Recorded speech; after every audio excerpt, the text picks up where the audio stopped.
Nancy, how's it going? Good. How are you? Good, I can hear you. Okay, I'm gonna work on some settings because I'm having trouble hearing, but if you can hear me, that is great. Yes, I can hear you. Okay, great. Thank you. Hi, Janie. Hi, Teresa. Hi, can you hear me? Yes. Okay, great. Hey, Maddie. Hey.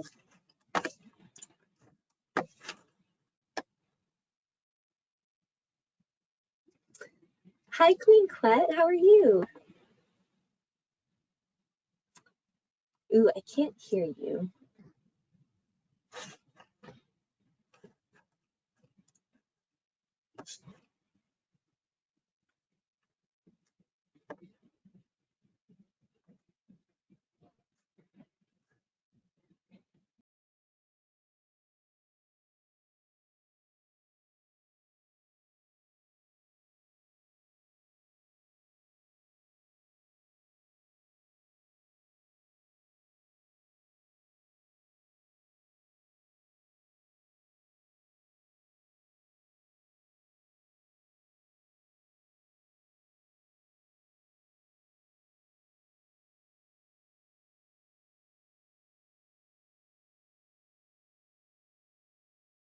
Okay, how about now? Can you hear me?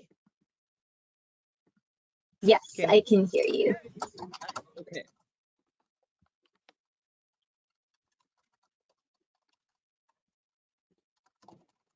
I'll be right back. Okay.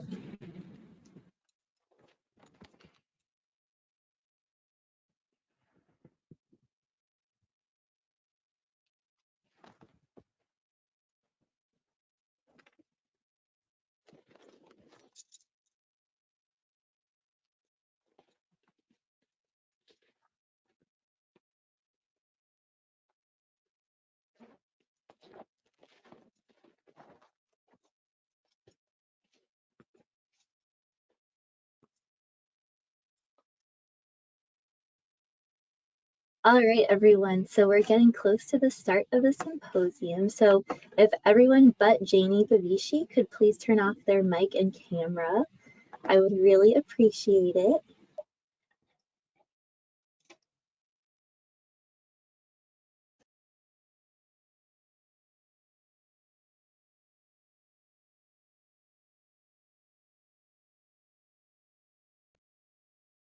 Is my webcam still showing on your end or is it gone?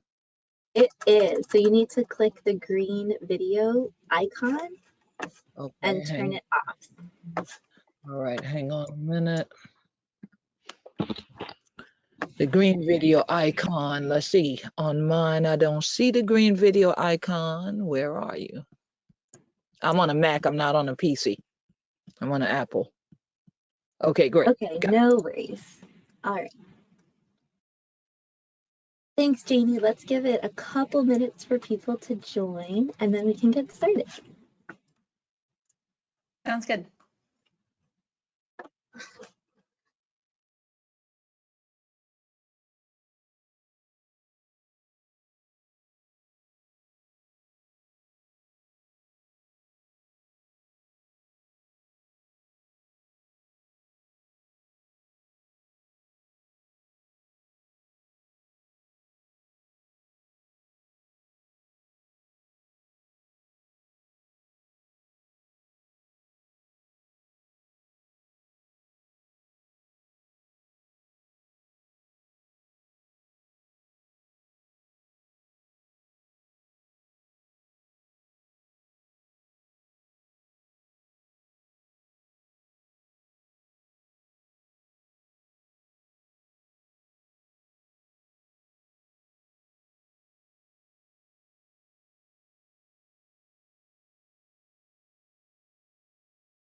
All right. Hi everyone, welcome to the Sea Grant Marine Debris Symposium. We're so excited that you're all here. Before we get started, I just want to give a couple of symposium reminders. Speakers, can you please keep your video and microphones off until it is your turn to present so that we can all focus on the presentations. As a reminder, these talks will be recorded and shared publicly. And then finally, project talks will start at 2:45 and they'll each be 10 minutes long with 5 minutes for questions. Audience members can ask questions using the chat feature. So I'm now going to turn it over to Janie Bavishi. She is the Assistant Secretary of Commerce for Oceans and Atmosphere, and she is the Deputy NOAA Administrator, and she'll be giving our opening remarks. Thanks, Janie. Well, thanks so much for having me. And thanks to the National Sea Grant Office for hosting this event, as well as your leadership on this program, along with the NOAA Marine Debris Program. And thank you to all the attendees as well for your commitment to addressing the important issue of marine debris. I'm really excited to speak with you all about NOAA and our recent investments under the Bipartisan Infrastructure Law and Inflation Reduction Act, and to hear about all the amazing work that you are all doing with these historic funds. At NOAA, we are the federal source of environmental information. Our data, research, tools, and services provide essential information about our atmosphere, oceans, weather, and climate impacts so that people and communities are able to make informed decisions. And this is a really interesting time to be at NOAA. Through the historic investments from the Bipartisan Infrastructure Law and Inflation Reduction Act, NOAA has an extremely unique opportunity to support coastal resilience projects at an unprecedented scale and help our nation's communities prepare for the impacts of not only climate change, but other environmental issues as well. The Biden-Harris administration has made tackling the climate crisis in particular, and doing so equitably, a top priority. NOAA received approximately $6 billion through BIL and IRA to advance communities' resilience to extreme weather and climate events, restore habitats, understand marine resource trends in the face of climate change, improve our climate data and services, and invest in critical infrastructure. And in April, we announced over $500 million in awards across 30 states and territories, including the projects that we will hear about over the course of the symposium. These awards will help communities, including tribes, tribal governments, and tribal organizations across the country, build climate resilience, restore habitat, increase capacity in underserved communities, and of course, prevent and remove marine debris. Over the summer, we also released several new exciting funding opportunities, ranging from building regional scale coastal resilience to developing a climate-ready workforce to funding ocean-based climate accelerators. And we've been excited to see the high demand for these opportunities, in some cases far surpassing the amount of funding available.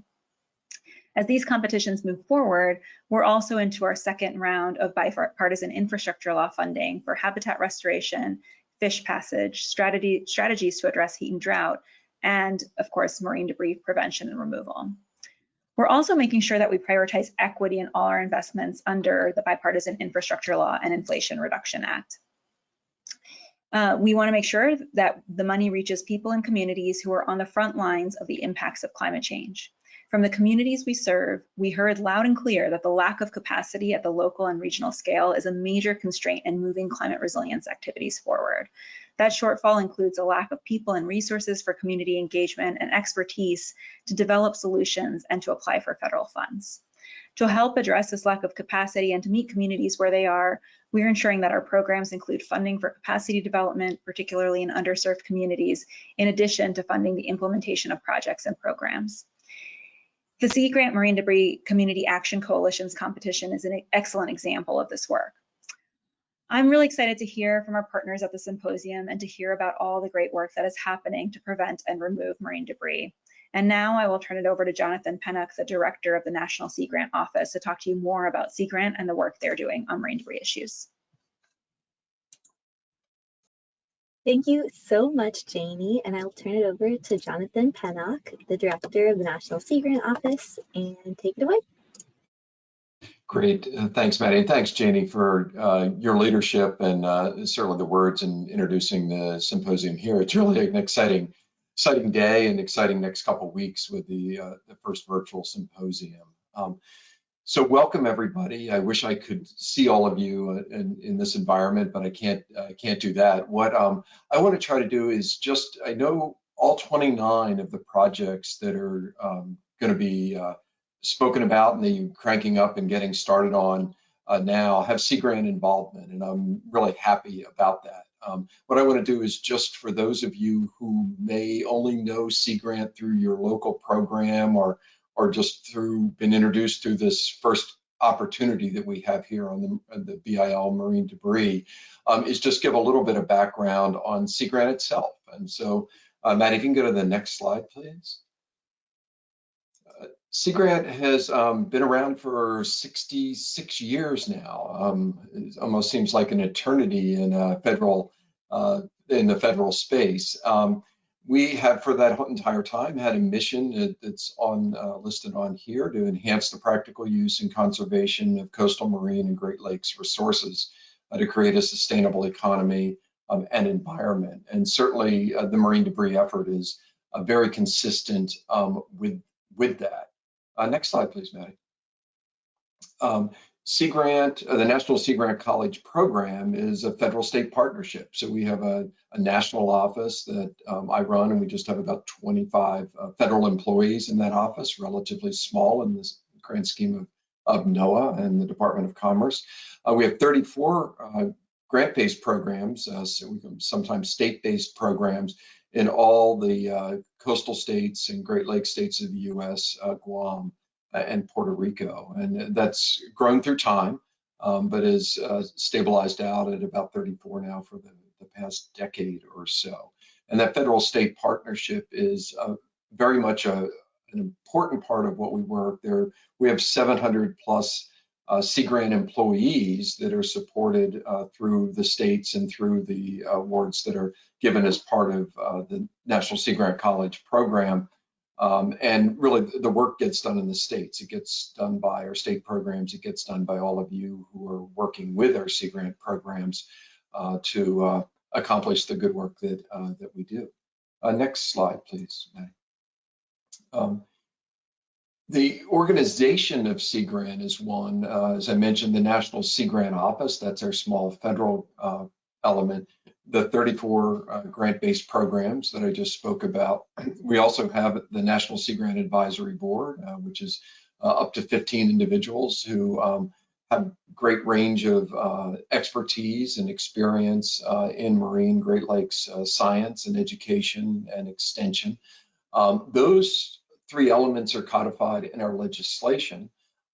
We also have a very important partner in the Sea Grant Association. That is a 501c3. It is usually occupied by the directors of the state programs, but it's outside that federal-state partnership. And the Sea Grant Association is a critical element for advancing Sea Grant activities and where our network expertise in extension and education is organized.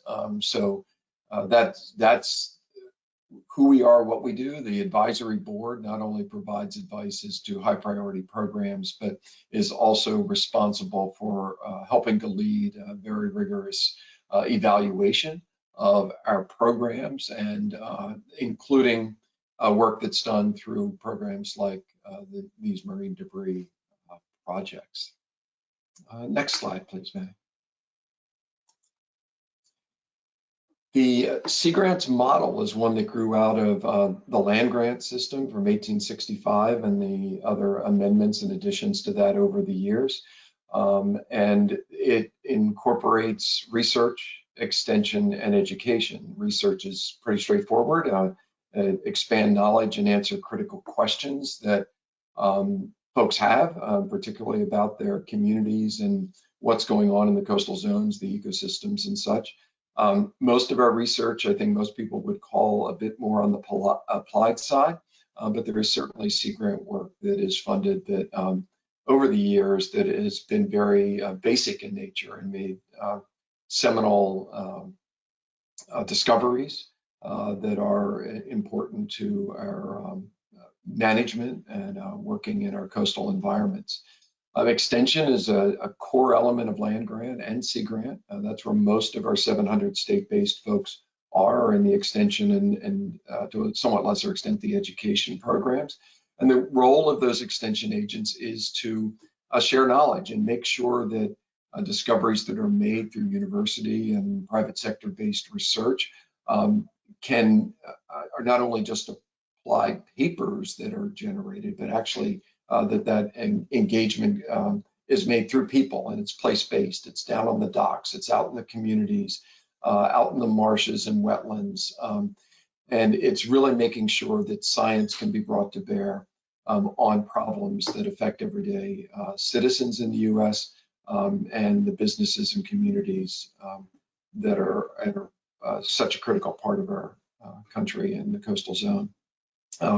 In addition, we have formal education programs that are used to train workforce, and it really starts at kindergarten and moves through, we call it K to Gray, but we have a lot of work that's done serving hundreds of thousands of students every year at the K through 12 level. Have several thousand students a year who are working on projects as they go through their undergraduate and graduate degrees, and many programs and volunteers and folks actively working later in their careers and lives to advance the health of our coastal environments and coastal communities. So research, education, and extension is really our approach, and that's common to everything, and that's common to the marine debris work that you all are beginning to carry out. Next slide, please, Manny. Thank you. We have 4 strategic focus areas now. We have generally 4-year strategic plans, and for the last few cycles, they've been the same, although the work done within them continues to evolve. Healthy coastal ecosystems, resilient communities and economies, sustainable fisheries and aquaculture, and environmental literacy and workforce development. Most of what we do falls within those broad categories, but what's done in any one state program doesn't necessarily cover all 4 of those. It really is dependent on what the needs are within each of our 34 states and state programs. Next slide, please. So marine debris and why you're all here and we're here to learn more, and Sea Grant priorities. There are really 3 major elements if we really distill it down: advancing marine debris prevention and removal, but through the Sea Grant model, bringing research to bear and then getting that applied and out into the communities through our research, our extension and education efforts.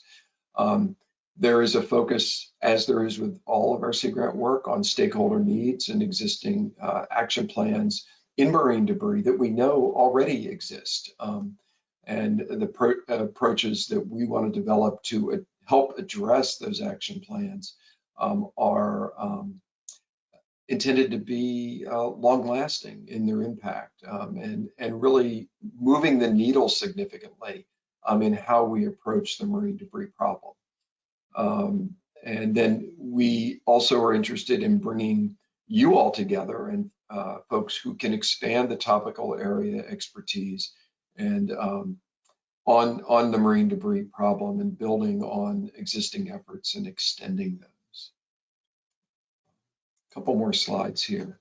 As Janie said, and you're all aware because you've applied for them successfully, there were 2 competitions in the initial, we call it the FY 22 and 23 marine debris competitions. So one, the challenge competitions, and the other, the Community Action Coalition competition and awards. There are 29 awards overall. The challenge competition was supported by $16 million in BIL funds. That was really part of the first 2 years of funding of the 5-year BIL awards. We were able to leverage that through NOAA and the department's investments in the Inflation Reduction Act with another $6 million over this first 2-year cycle. And on the community action side, there was initially $3 million budgeted through BIL, and there was another $2.5 million we were able to bring to bear through the Inflation Reduction Act.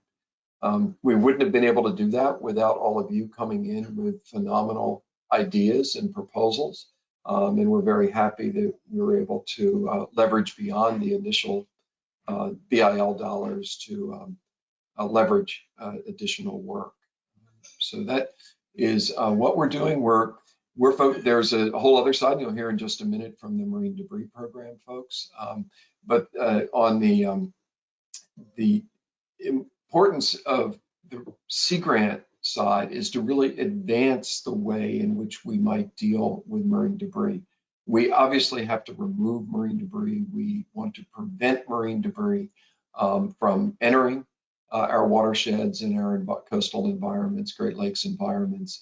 And Sea Grant has a niche in the overall NOAA effort that's going on with marine debris.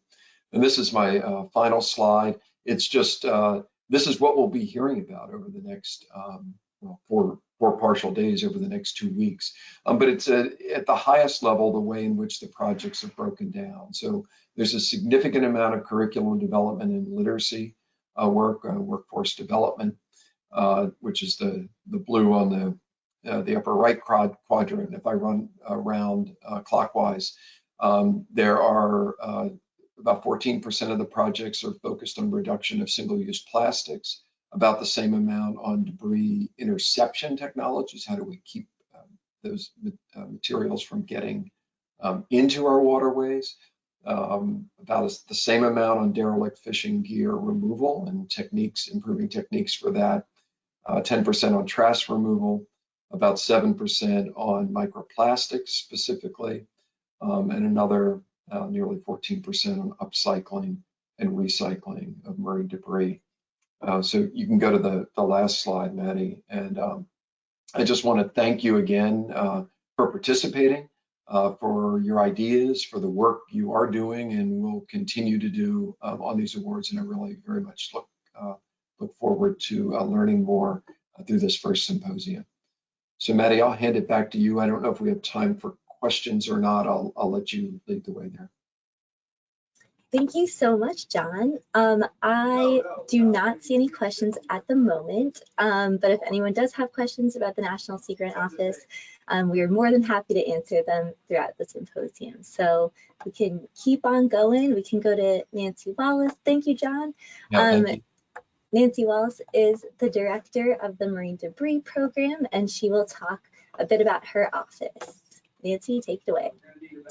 Thank you so much, Maddie, and thank you to Janie and to Jonathan and the whole Sea Grant program for having the Marine Debris Program join you all today. As Maddie just said, I am the director of the Marine Debris Program within the National Ocean Service of NOAA. So a complementary program to the Sea Grant Office, but a different program, and I'll talk a little bit about that in a few slides. So if we can go to the next slide. Similar to what Jonathan did, I want to just share a little bit about who we are within the NOAA Marine Debris Program and what we do.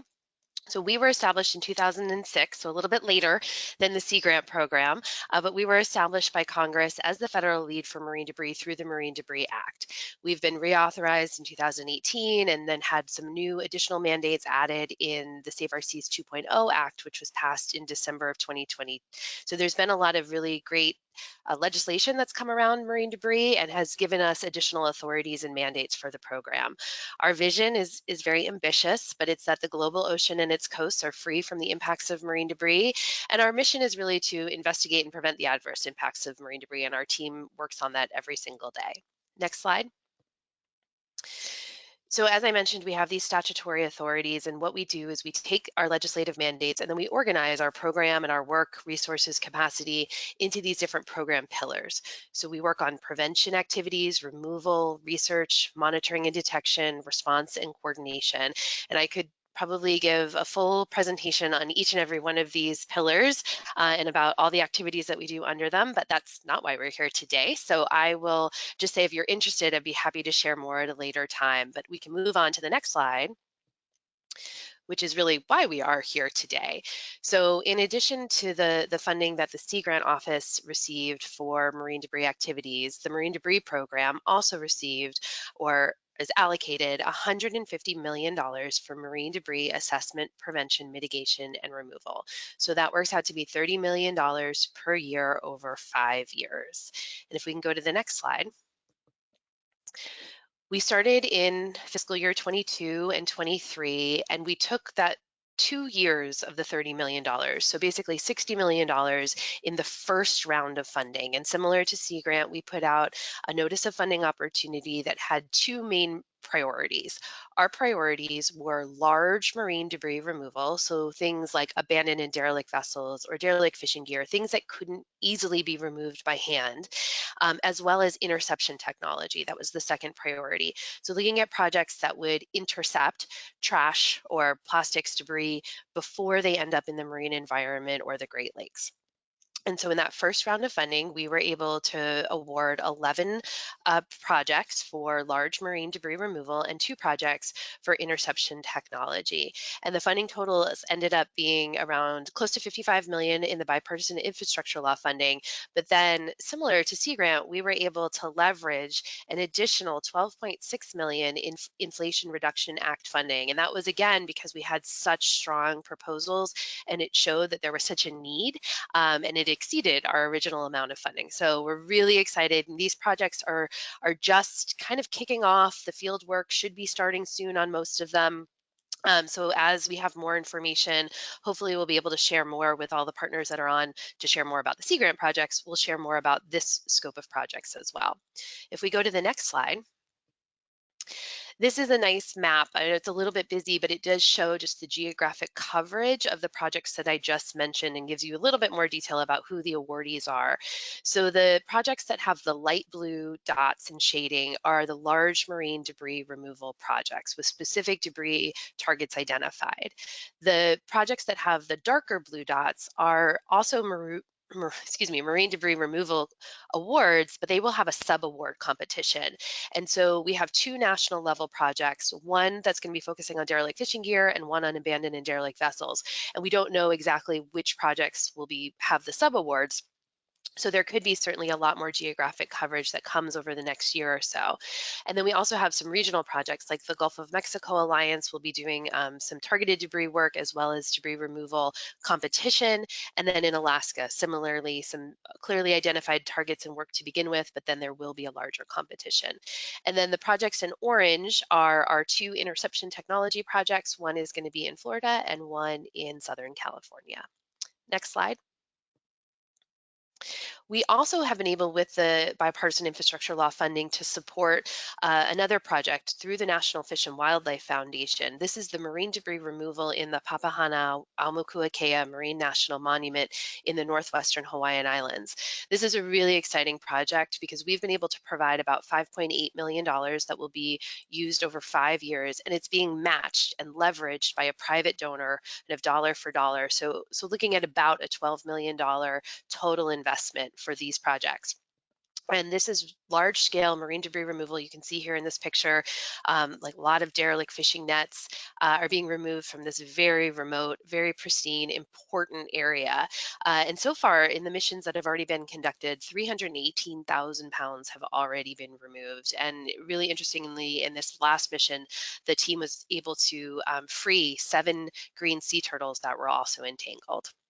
If we go to the next slide. So that shares a little bit about what we've currently been able to recommend for funding and what's been awarded, but we are also very excited that we are currently have announced 2 new funding opportunities. So we've taken the 2 priorities of large scale marine debris removal and the interception technology and broken those out into 2 different notice of funding opportunities. So if we go to the next slide. The first opportunity is similar to what we did last year at our removal competition. We want to support impactful large marine debris removal projects. And these projects really should be associated with some additional prevention activities. We're so excited about this transformational level of funding that we've never seen before to be able to remove large scale legacy debris. But we're also really hopeful that there's additional activities that will ensure that this type of debris just doesn't reaccumulate as soon as we're done with the project. So that's a really important component of this next round of funding. We're looking at requests from about $800,000 to $6 million, and we'll have up to $24 million available. And the reason for that is because we're just using 1 year of funding, the $30 million for this round. We're doing a letter of intent phase in terms of providing a first round of review instead of going fully with like large scale proposals. So the letter of intent period did just close I believe last Friday on October 27th. If we go to the next slide. The next competition that we're funding this year is our interception competition. So again, we'll be supporting the installation, monitoring, and maintenance of proven marine debris interception technologies. So things that we already know will work. This is around the deployment, maintenance, and monitoring of those technologies. The requests will be from about $100,000 to $1 million, and we anticipate having up to $4 million available. And the letters of intent for this competition are due November 15th. And if we go to the next slide, I'm going to switch gears just a little bit because I wanted to talk about one additional aspect of our work. As you saw in those earlier pillars, we have regional coordination. And one of the aspects is with our regional staff that are situated around the country, working with different groups that are located in different geographies around the United States. And so with all of our staff, they work very closely with local, state, federal partners, nonprofits, tribal groups, industry partners, academic institutions that are all working on the issue of marine debris in that area. And so we bring people together to look at what everybody's doing, how we can enhance collective actions, not duplicate efforts, and really focus on what's most pressing in that particular area. I wanted to mention this today because I know we have a lot of regional folks that are on these calls. If you're interested in being engaged in these regional efforts, we can certainly put you in touch with our regional coordinators. And here you just see a snapshot of some of the different plans that we have for our states and territories. And if we go to the next slide, it shows the coverage of where we have these plans in place. So the green are areas with our states or territories where these plans are active, they're in place, we have communities getting together. And then the orange in Alaska and Rhode Island, which we have the Southern New England plan, are plans that are in development. And we anticipate those plans being published in 2024. So more to come there, but I'm very excited that this map just turns more green with every year. So again, if you're interested in participating, we would love to have more regional participants. And I think if we go to the next slide, I believe the last thing I wanted to talk about was just, again, to reiterate what Jonathan had said. Where were the NOAA Marine Debris Program, as well as the National Sea Grant Office, we are both working on marine debris, but there are differences in the work we're doing. So within the Marine Debris Program, we are assessing, preventing, mitigating, and removing marine debris through the initiatives I just mentioned. And the Sea Grant Office is really focusing on new technologies, research, education, building those community coalitions around marine debris mitigation. So there's a lot of similarities, and we are working very, very closely together. We are coordinated, and we are always happy to answer any questions about the nuances and the differences between the two opportunities. And I think that's my last slide. So Maddie, I can turn it back over to you unless there's any questions. But again, just a huge thank you for everybody planning this event. I can't wait to hear about all of the different projects, and I look forward to connecting with you all in the future. Thank you. Thank you so much, Nancy. That was wonderful. Okay, I don't see any questions, so we will go into our break. We're breaking from 2:30 to 2:45, and at 2:45 we can reconvene and we will start our project talks.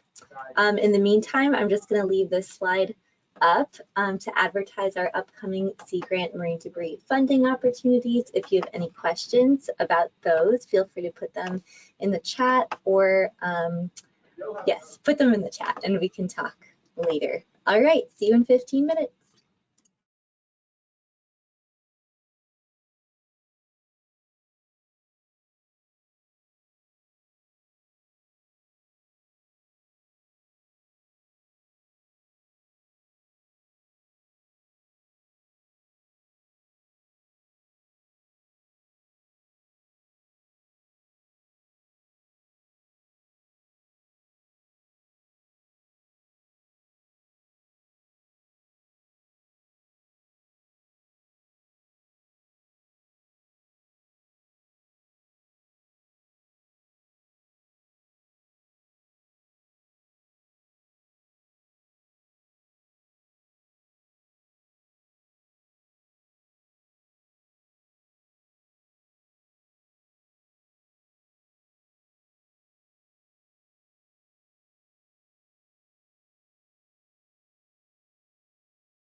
All right, it is 2:45, so let's get started with our first project presentation.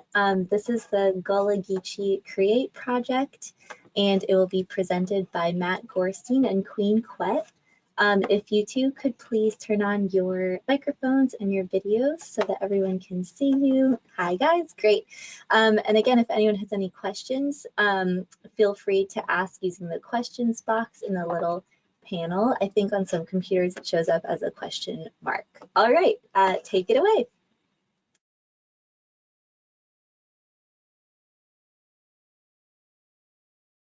Oh, Queen Quet, I don't think we're able to hear you.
So the little microphone icon should be green.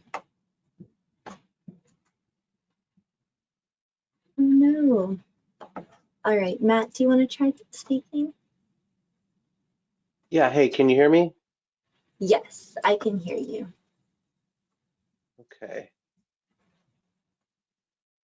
Queen Quet, can you hear? You can hear? Okay. All right. Well, I will do my best and wait. Hopefully you can get audio working, Queen Quet. But yeah, so hey everyone. Thank you for coming today to the symposium. We're really excited to talk about this project. I'll introduce my colleague here, Queen Quet. She is the Chiefess and Head of State of the Gullah Geechee Nation. And she is based out of St. Helena Island in South Carolina. Of course, so the Gullah Geechee Nation, or the Gullah Geechee Corridor, extends across 100% of the coast of South Carolina and 100% of the coast of Georgia, also extending into North Carolina and Florida as well. And so this is a project that was, for lack of a better word, created by Queen Quet. This was an idea that was brought to us at South Carolina Sea Grant during these competitions, and we thought it was a really good one to put resources behind and assist in any way that we can. And so this is Gullah Geechee Create. In short, before getting into details, it's really it's an upcycling project, so converting marine debris to artwork is the goal of this project. Queen Quet, I see your image is back. Are you able For to? sure.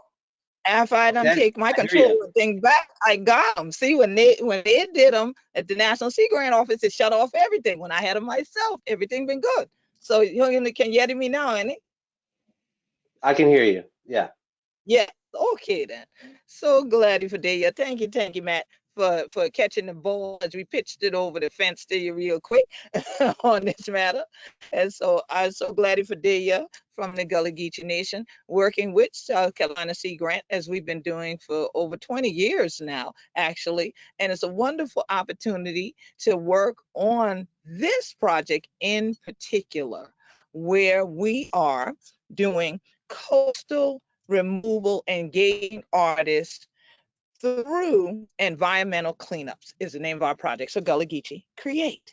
So for all of you who have never heard Gullah Geechee before, you heard it in the intro. And our nation goes from Jacksonville, North Carolina to Jacksonville, Florida. But we're working in particular on this project here in South Carolina with African American and Gullah Geechee artists to help us go out to our shorelines, to our estuaries, our beaches, to remove the debris. And then retrofitted, I like to say, into beautiful artwork.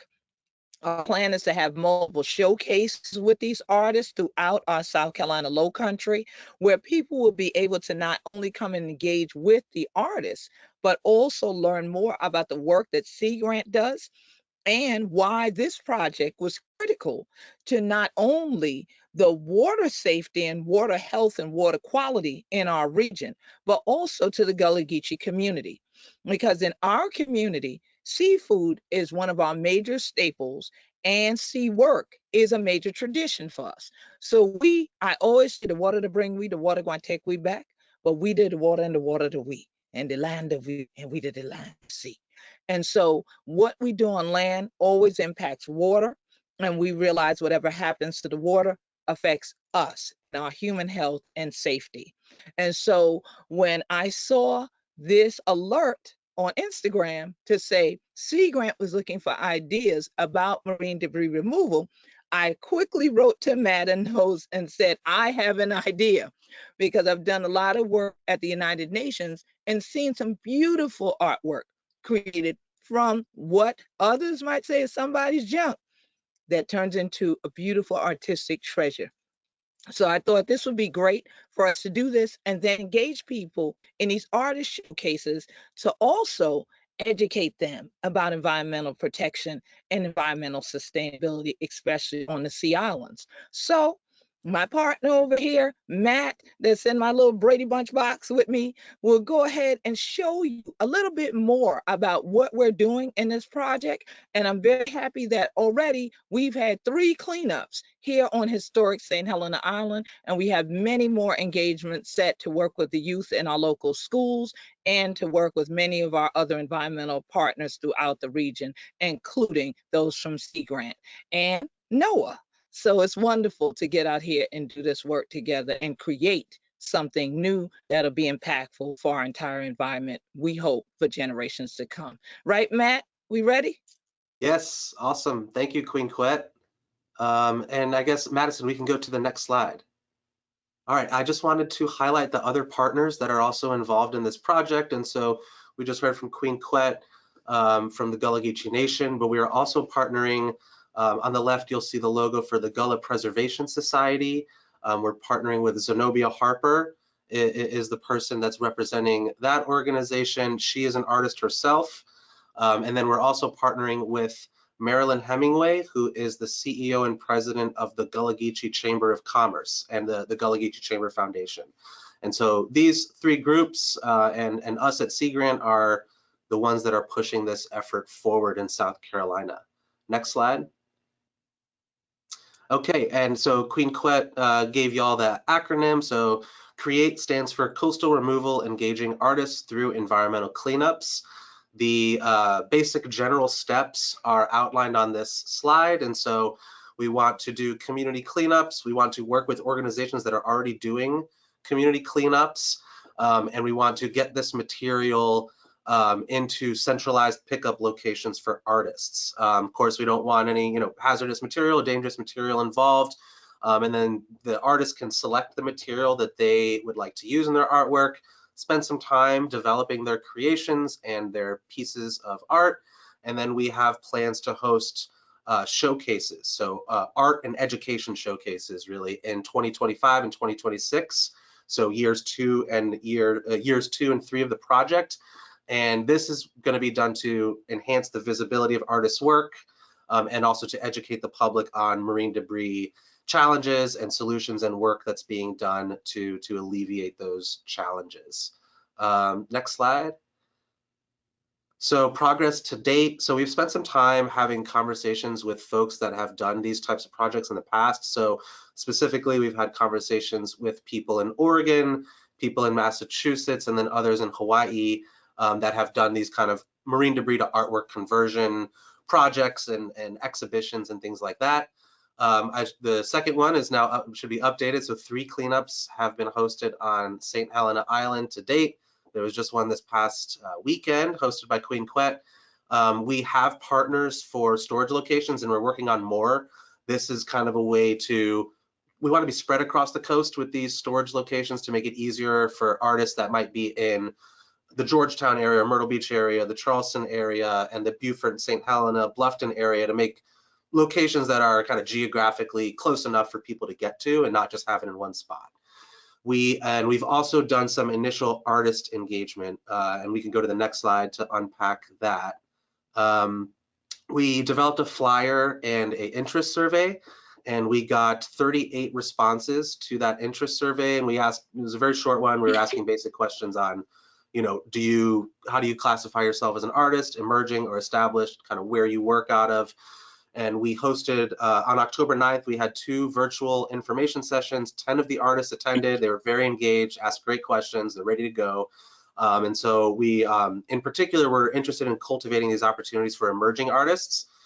You know, there's not a ton of money in the arts these days. And so if we can get in touch with these emerging artists and give them valuable resources as they're creating, and then also have them compete for a cash prize at these showcases. And then we're also working with established artists too, so they can compete for a larger cash prize. But we really want to cultivate these kind of paid opportunities for emerging artists. And we want these artists to be ambassadors of the program. We want them to participate in cleanups and really get involved in what we're doing here, removing marine debris and educating the public. Next slide.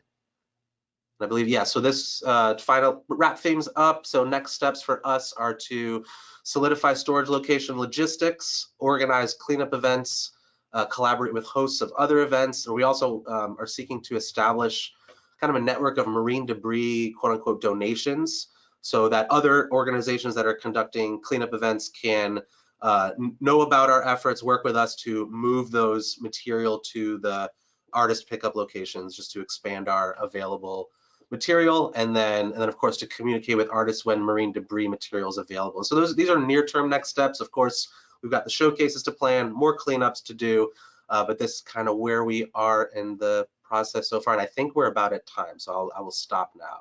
Thank you very much. Great, thank you so much. I don't see any questions right now, so we can move right along to the next talk. Thank you so much, Matt and Queen Clet. And the next talk is Understanding Financial Vulnerabilities to Reduce Marine Debris and Enhance Coastal Resilience by Dr. Vanessa Van Heerden. Vanessa, feel free to turn on your, there you go. Okay, perfect. All right, take it away, Vanessa. Awesome. So hi, everyone. My name is Vanessa. I am the engagement coordinator here at Louisiana Sea Grant. Today, I'm going to actually be presenting 2 of our marine debris projects. The first project focuses on understanding financial vulnerabilities to reduce marine debris and enhance coastal communities' resilience here in Louisiana. To explain why we created this project, Louisiana has experienced 29 named tropical storms or hurricanes since 2005. 18 of those storms were hurricanes. These storms, along with the plethora of other unnamed storm events that we get here in Louisiana, create massive amounts of debris.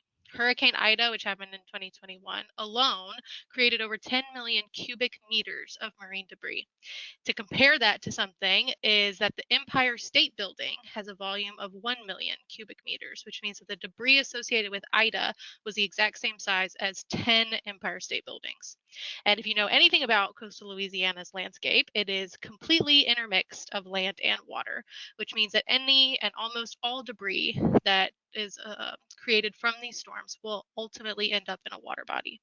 And so additionally, in relationship to that, there are also extremely high costs associated with cleaning up this debris. And so this project focuses on approaching this issue by creating opportunities for local leaders and community members to be actively engaged with litter prevention and stewardship, as well as decreasing their financial costs and vulnerabilities with storm-based marine debris.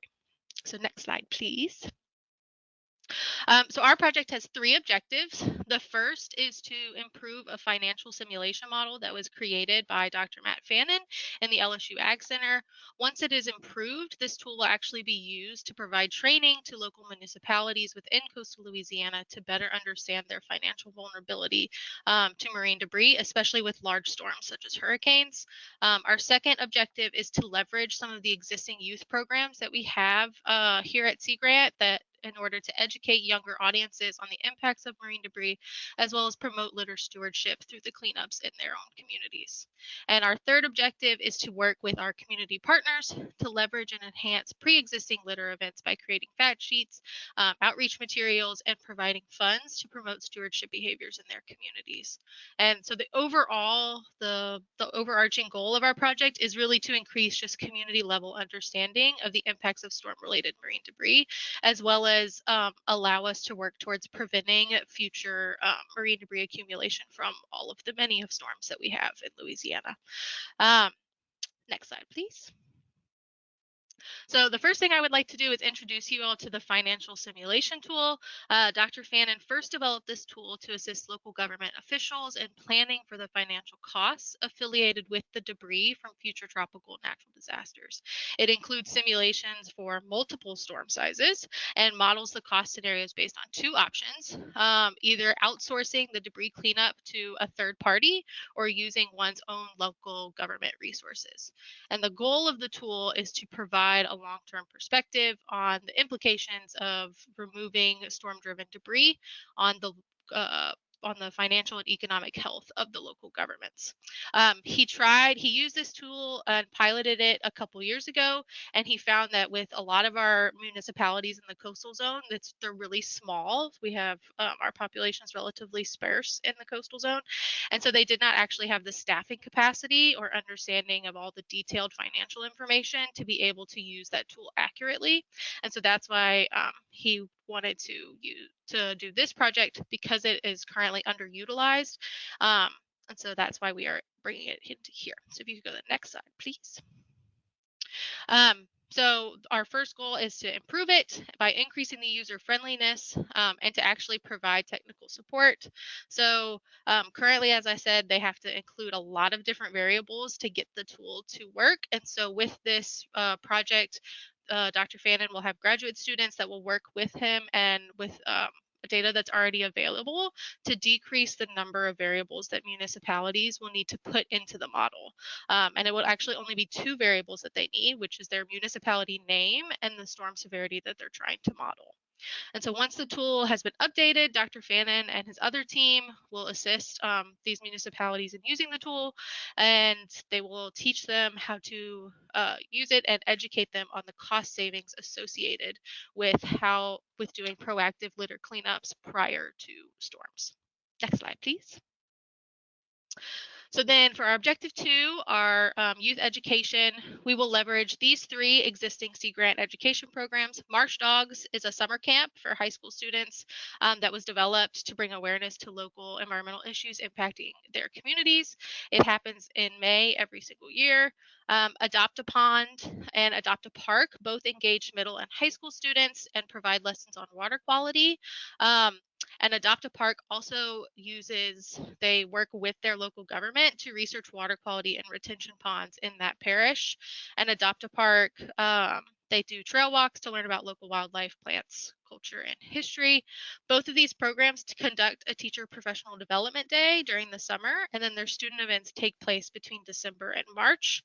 And so with this project, we will be developing lessons in litter and marine debris prevention and awareness that will be used, and they will also be implemented within the programs, and we will assist in cleanup events associated with these programs. Next slide, please. So then for our community partnership objective, we are going to facilitate large-scale day-long cleanup events in 3 different locations in coastal Louisiana. These cleanups will take place each spring prior to hurricane season, and this decision was made to help with preventing marine debris from accumulating in our waters with hurricanes.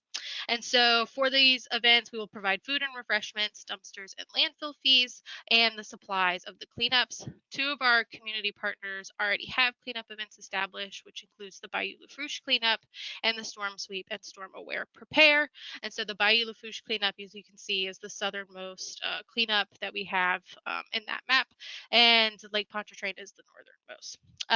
The St. Bernard cleanup is actually a new one that we are working with a new community partner with that will take place in the spring of 2024. In addition to us funding the physical supplies and the goods, we will also develop and circulate outreach messaging to promote stewardship practices within each of those locations. We will also serve as public speakers at these events as needed, and we will provide all of our partners with digital and printed fact sheets, and also increase the reach by posting content on the Louisiana Sea Grant website.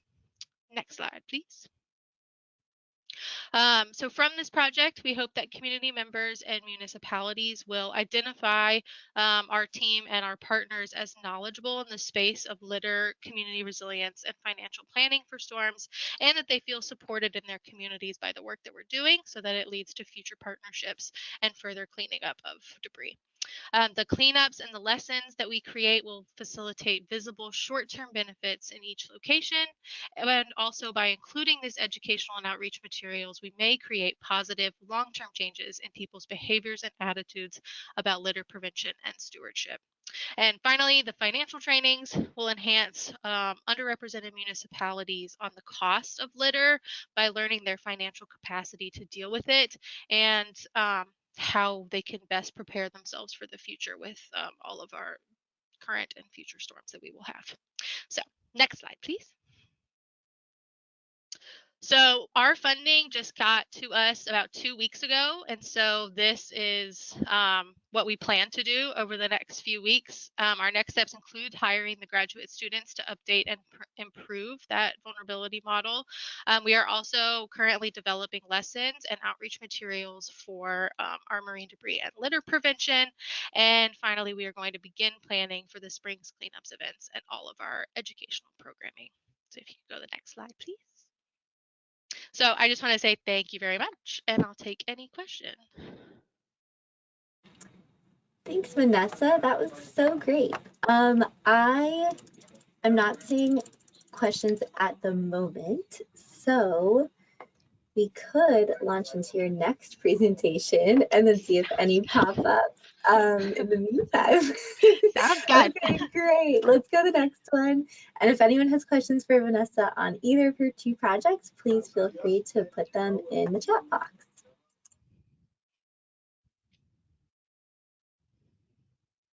Cool.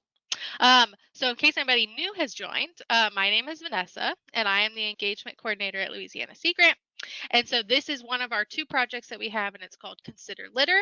And it is a project that seeks to create an interdisciplinary approach to understanding and preventing litter on school campuses across Louisiana. So for this project, what we saw was that there were lots of schools, organizations, and communities already engaging in litter cleanups and prevention behaviors, but there wasn't any data to show us what they were finding so that we could better manage those resources and the issues that we were having. So this project was created to be the best of both worlds, and that the students are getting to engage in the actual cleanups, as well as collecting data on the litter that they are picking up. So next slide, please. So this project is an educational project, but it entails a data-driven and community-centered approach. So the schools and classes that we work with will be actively collecting data on the litter that they are cleaning up. And while they do this, they're learning about land-based litter, they are building awareness of the litter in their communities, and hopefully building out future initiatives to prevent litter within their own communities. And so the whole goal of this project is to facilitate a locally driven debris assessment, removals, and prevention projects in southeastern Louisiana. Next slide, please. So our project includes the implementation of monthly stewardship activities on Title I school campuses and adjacent areas. Within these activities, the students will lead and conduct litter cleanups on site. They also collect data on the litter, and they perform their own analyses on the data. The results of the analysis will be used to create an action project for their campus or their community. And to do this, we have an online platform that we are housing every school's litter data on, so that we can compare them across the different school types, the different school sites. And right now, we aim to have more than 3 schools participating each year and throughout the 3 years that the project is funded. And our approach is really to utilize multiple disciplines within the school to better understand and research the issue. So an example of this is that at one of the schools that we are working with, the environmental science class, will be the students that are actually leading the litter cleanup. The math class will actually then lead the data collection on the litter and the analysis of the data. And then finally, the civics class will lead the action project at the end of the year. And so although each course leads a certain part of the project, each of them will also communicate with each other and come together to work towards preventing litter on their campus. And so the big outcome of our project is twofold. The first is that these students will have a better understanding of land-based litter and how it affects their community. And the second is that they will have an increase in the stewardship of their school campus. We really wanted to focus on their school because it's where they spend most of their time during the week. And so when they can see the impacts of either the high amounts of litter that they have on their campus, or as they do these cleanups, how the litter decreases on their campus, it may increase their stewardship of it. They care more about it, and that could potentially aid in the overall reduction of litter that accumulates on their campus. Next slide, please. So we work with 4th through 12th grades across multiple disciplines. So right now we have teachers in the sciences, math, and social studies. However, we are currently talking to teachers in other disciplines as well to be included at the school. So once we partner with the school, we take on a train the trainer approach. And so the first step of that is where we actually lead a teacher professional development day. And at each school, we aim to have 3 to 4 teachers working together, so that not one teacher is having to do a monthly cleanup each month. They spread the tasks across the 3 to 4 of them. So at the Teacher PD, we teach the teachers how to do the cleanup protocol, how to do the actual data collection, the methods, and the platform that we use for the data analysis. We also plan out the entire process of how to select their site on their campus, the logistics of it, such as how to fit it into their block schedules. And we also teach them how to enter their data into our portal and how to use the portal for the students' analysis and interpretation. And then after the PD day, we allow the students and teachers to really drive the project. We serve as a support system, but for the teachers, they go through the monthly cleanups, and the students drive the learning process. They drive the data collection, and they drive the decisions and questions that they ask during the data analysis. After each cleanup, the teachers will enter that data into an online platform, and then closer to the end of the academic year, the students will begin analyzing the data that they've collected, and then as they analyze it and based on their results, their interpretations, and what they feel are the needs of their community, they actually create an action project for their campus, and we support them in that both through funding and personnel and capacity. So next slide, please. So the methods that we use for the cleanup is the EPA's escaped trash protocol. And this protocol includes methods for site selection and boundary determination, site characterization, how to do the cleanup, so the actual methodology of how what size trash you pick up and things like that. And then also the protocols for data entry and analysis. In this methodology, we organize the litter by type, whether it's degraded or not degraded, and then we count and weigh each litter category to provide the quantitative measure of the litter collected. With our funding for this project, we at Sea Grant will create and provide cleanup kits to each school that they use throughout the project. And then we also, as I said, work with them on the logistics of getting and making sure that their monthly cleanups run smoothly. Next slide, please. So the online platform that we use is called FieldScope. It's an interactive mapping platform where students, teachers, and community members can view, analyze, and understand litter in their community. It's an online survey that the teachers fill in their collection data for, and the platform automatically inputs it into the interactive map. And because of its like plug and play nature for the data entry, it provides a really easy manageable approach to data collection and the storage for the teachers. And also because it's a public website, it allows for other community members like the students' parents or their guardians, their families, friends, to see what the types of data that's being collected by the students in their community, as well as for the schools to actually compare what types of litter they're seeing across their different campuses in each of their respective regions. So next slide, please. So we are getting the students and teachers to conduct cleanups, but as I said, this is a data-driven project, which means that we also would like to collect data. We plan to evaluate the students and the teachers on their perspectives and attitudes regarding litter to determine how and if their behavior will change through participation in this project, specifically if they are engaging in more litter reducing behaviors. Because there is so many schools and communities doing these cleanups, there's less information, especially with youth audiences, on how participating in these types of activities can cause change in their views or behaviors. And so we're interested in really seeing how participating in this project does or does not cause the youth to increase their stewardship. And so for overall, we just want the outcomes of this project are that the students and the teachers will increase their knowledge and awareness, as well as increase the stewardship of their campus. So next slide, please.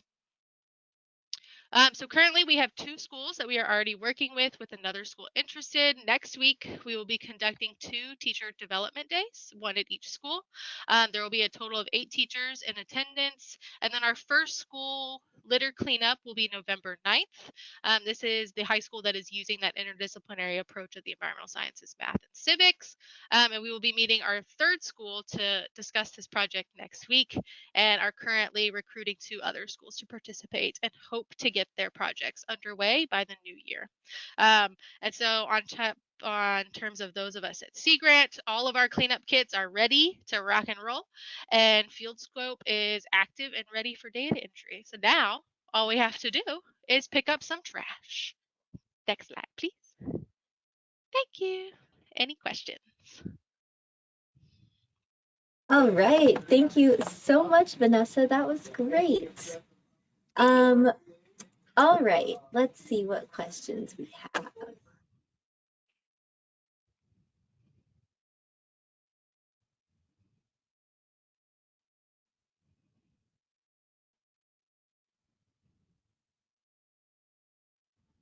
We do have one question. Has the financial model been used in other states? I do not think so. If you are interested in learning more about the financial model, you can email me and I can send you the link to it and give you Dr. Matt Fannon's information. That is his model that he has created. So he would be able to answer your questions more effectively than I will. Great, thanks. We also have a couple more questions. Will class roles overlap at all? For example, will the environmental science class ever collect or analyze data? Yes. So the reason that we did that is because the ETAP, the escape trash protocol, was created to be in a bigger time frame than an hour-long classroom schedule. So right now we needed to find a way to break it up across the block schedule since each class is only an hour. So that's why the environmental sciences class will be leading a cleanup. But most likely how we plan to do it is that once they get kind of the beginning, they'll start switching and we can make it to where the math class does the cleanup so that they see and learn that side of what's going on, because we want it to be very interdisciplinary, but we also have to think about the logistics side of it, of making sure that this fits within the time frame of a high school class day. Thanks. We also have, is the evaluation of self-reported behavior change a trackable measure? Will there also be assessment of the waste created in schools? So we plan to do kind of a pre and post on the students just to like get them to, you know, kind of self-report what do they actively or currently engage in litter reduction behavior, or what is their awareness of litter within their community? Do they see it as a problem? Kind of that sort of thing. And then do the same test at the end and see if there's any change in the differences between what they put in their answers in the pre versus post. And then what was the second part of that question? Oh, let me find it. One sec.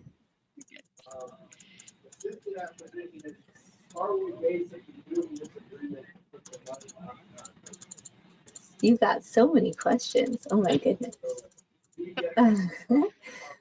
Will there also be an assessment of the waste created in schools?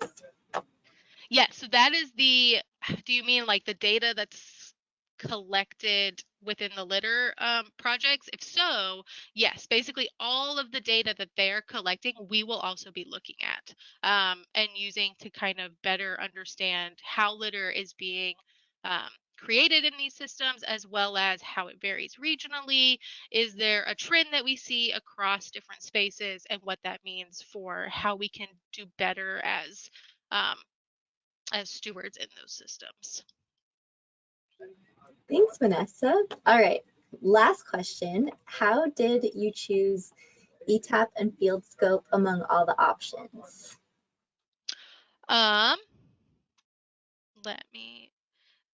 So field scope so I am more familiar with ArcGIS Online and StoryMap, but field scope is actually relatively inexpensive for you to use in this type of environment. It also is really plug and play. So we on the back end create, so like the teachers have a data sheet that we have made them. And then in Field Scope, we have an account set up for them. And they basically it's a survey that they just fill in the same thing that's on their data sheet. So there's no like chance that they're going to mess it up or anything like that. They're really just taking data that's on a piece of paper and putting it onto the computer, and then we do the rest of it for them, which makes it 10 times easier when you're dealing with teachers that have not a lot of time and you're trying to make this manageable for them within their time constraints and their environment that they are given. And so that is why we chose Field Scope over ArcGIS Online and other systems like that. And then for ETAP, that is it's one that is understood. And so the ETAP one has more granularity than than other ones that we can provide, which helps us in this type of situation because, like I said, we have a short amount of time frame, and it gives the teachers a lot of already plug and play type things. All the categories are chosen. There's labels already made for them. And so really it's not overwhelming to them when they get this protocol, whereas other ones that could be more not as overwhelming for us that have a background in it, but when you're approaching somebody that doesn't necessarily have a background in it, then they need these types of plug and play situations. We want to make it as easy for them to apply it and build it within their curriculum rather than adding to what they are already expected to do. So that is why. Great. Thank you so much, Vanessa. 2 talks back to back. That was wonderful. Okay, we are going to take a break, and we'll see everyone at 3:30 in 8 minutes to talk about some of our challenge competition projects. So see you then.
Hi Jasmine. How's it going?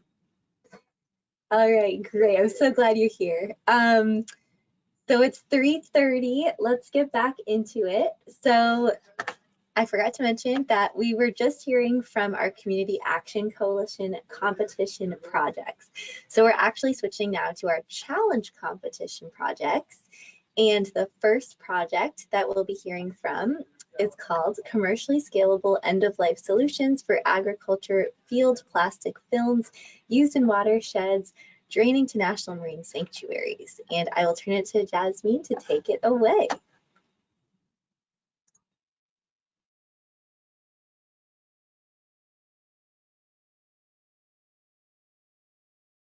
I'm actually, Teresa, not hearing you. Let's see.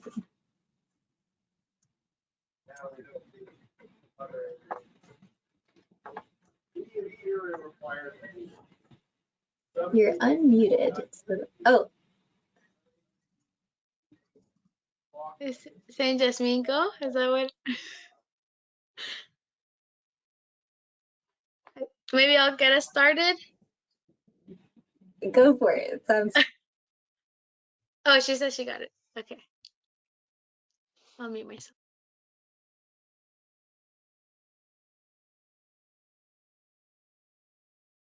Okay, I think she's saying Jasmine go. Well, thank you everyone. It is great to be here. And I'll start by introducing some of our team members. Can everyone hear me? Kyle, can you hear me? Awesome. Yep. So I'll start by introducing our team members. We have today with us Teresa, who is with the California Sea Grant Office. Tanya is not on the screen now, but she's also been so key in all the work that we've been doing. She's also with Sea Grant Office. And we have Kyle Monper, who's representing Driscoll's today. And we'll be speaking about our project focused on commercially scalable end-of-life solutions for agriculture field plastic films used in watersheds draining to the National Marine Sanctuaries.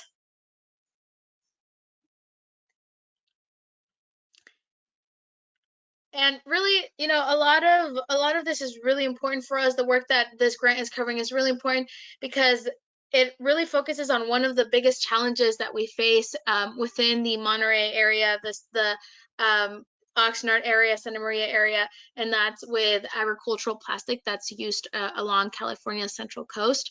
But it's also important to recognize the importance of this plastic. So the plastic that's used in agricultural fields has really revolutionized agriculture. It has allowed for longer production periods. It allows for less agrochemical use. And so it really allows for growers to produce the food that needs to be produced across the United States. But despite that, you know, the California Central Coast environmental organizations haven't really worked a lot with the agricultural sector. And so this grant really represents that opportunity for engagement in marine debris prevention.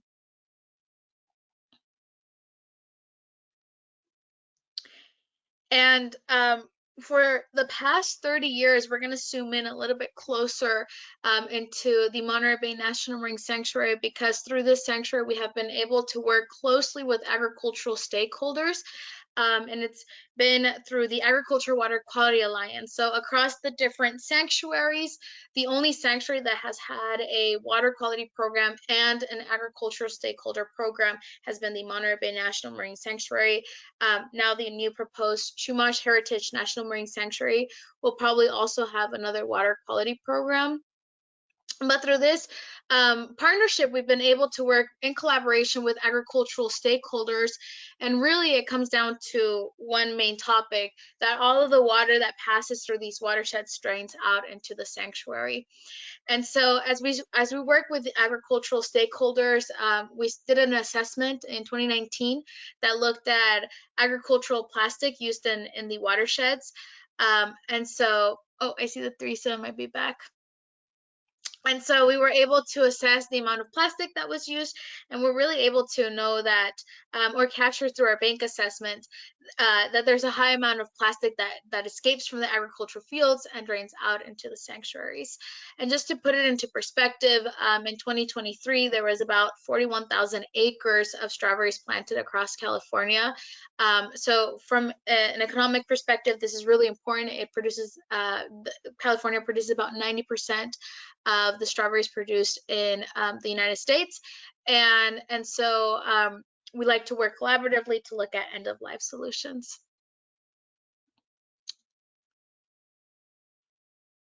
And so this funding, so this funding has allowed us to work really closely with stakeholders from across the supply chain. So it has been able to bring our team together, from the Sea Grant office to the sanctuaries offices, the California Marine Sanctuary Foundation, Andros, who's the engineers working on this technology, and Flipping Iron, who has been the service provider in ensuring that this process is able to be implemented.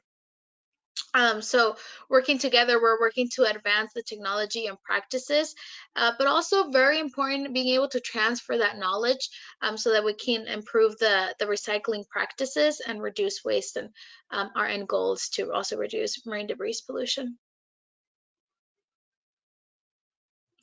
And really this starts with a simple vision.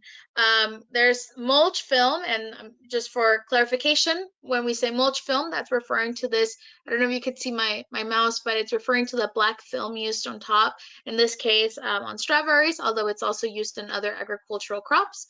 And the idea is that at the end of the season, you're able to collect this plastic, process it, and ideally have a circular economy where you have that recycled back into other ag plastics instead of having it going out into the ocean.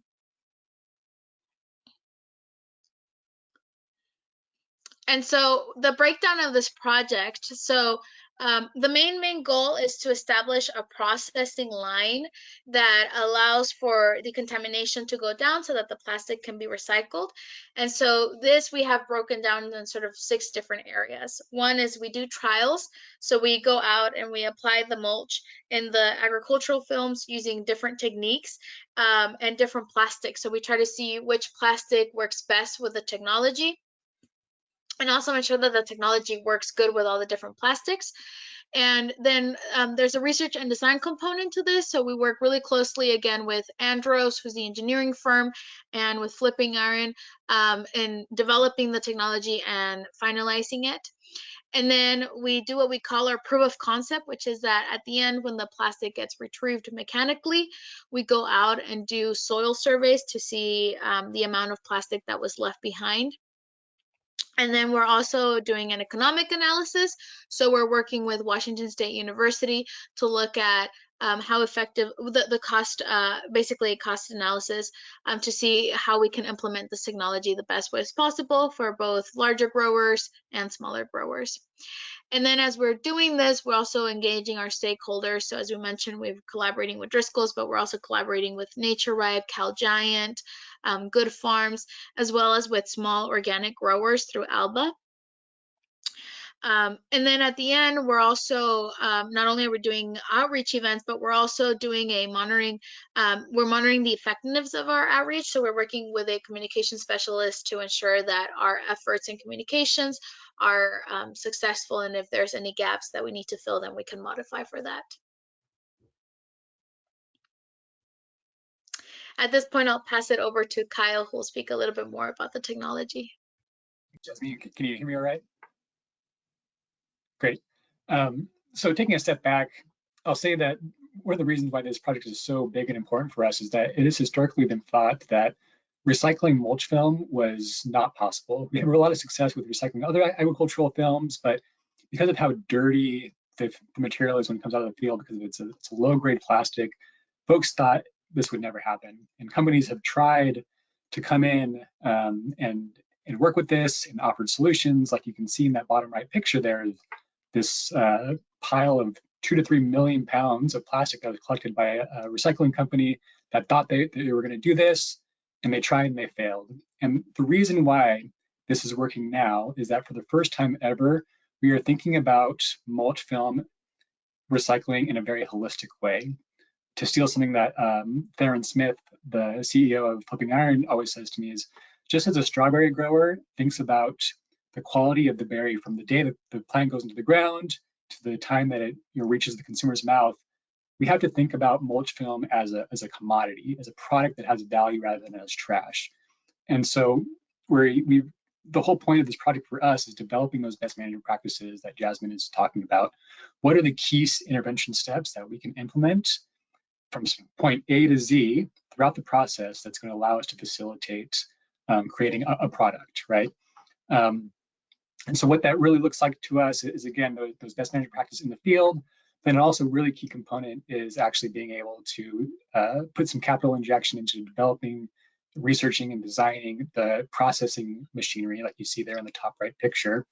And basically the way that this works is that the material gets rolled into a machine and it gets put into these 3 steps of this processing line where it gets cut, put into a trommel where it kind of just spins to allow the dirt and debris to precipitate out.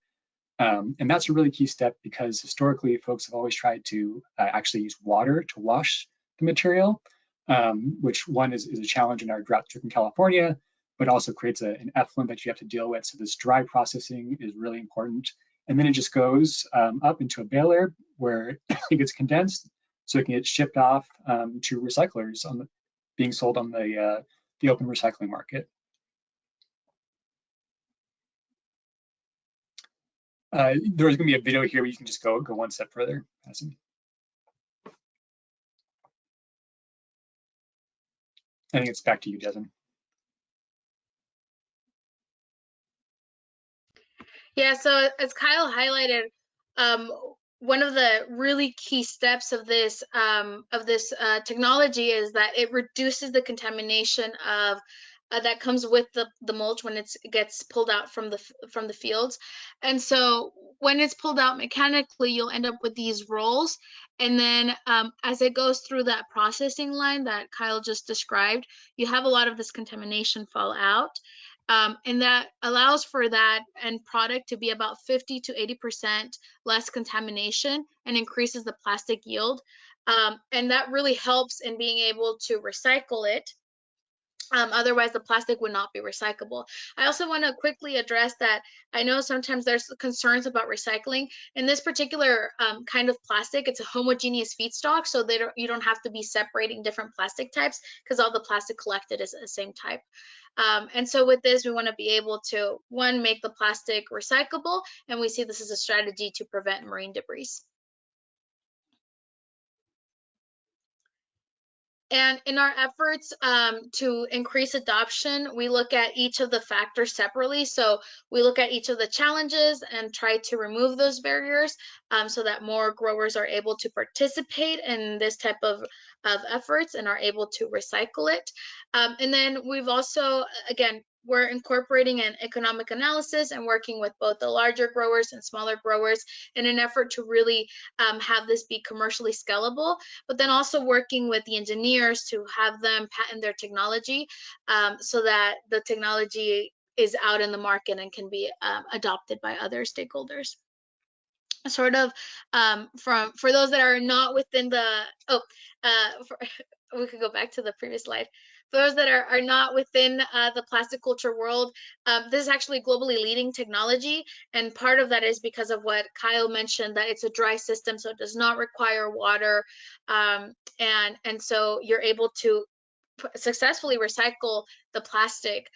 In our next steps, what we see is creating an end-of-life market. So working really with stakeholders to be able to kind of go back to the image that I described in earlier, close that circle. So be able to create a product that takes in that recycled content from this processing line and puts it back into additional mulch. And with that, we want to thank all of our partners, our collaborators, from the industry members to our small growers, our big growers. Without them, this would not be possible. So thank you very much. Great, thanks you two. That was wonderful. We have time for one question, and you got a question. Isn't that plastic to produce strawberries harmful to human health? Like if they eat it, well, the plastic doesn't go into the strawberries. So the strawberries are, and Kyle can speak more on this, but the strawberries are harvested separately, and so the plastic, it doesn't really go into the strawberries. Great. I don't know if it's getting confused with the biodegradable mulch, but that's a different kind of plastic where at the end of the season it gets tilled into the soil and that gets biodegraded. Awesome. Thank you so much. All right, we can move right along to distributed mobile upcycling with Patrick Simpson. Wonderful. Can you hear me? Yes, we can hear you. Good. All right. That seems to have been a challenge today. My project, Distributed Mobile Upcycling, is expanding on 2 SBIR projects that have been funded through EPA and the U.S. Department of Agriculture. The majority of the funding is from EPA. This project started in 2021 with the feasibility analysis, and then in 2022 and 2023, a design, build, and demonstration. Next slide, please. The core of our concept is that in Alaska, traditional recycling, which is a hub and spoke model, doesn't work. Traditional hub and spoke models where you have a centralized processing facility and material is brought in to the central hub from spokes breaks down for us. And that's because our freight costs in Alaska are very prohibitive. We have, and the majority of our access to coastal communities is done through barging and air transfer. Patrick, your audio just got very quiet. Did you change something on your end? I did not. If I move closer, does that help?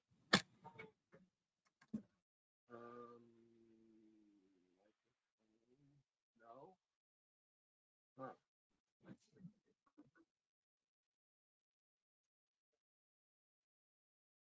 Is it still quiet? ABC 1, 2, 3. Testing, testing.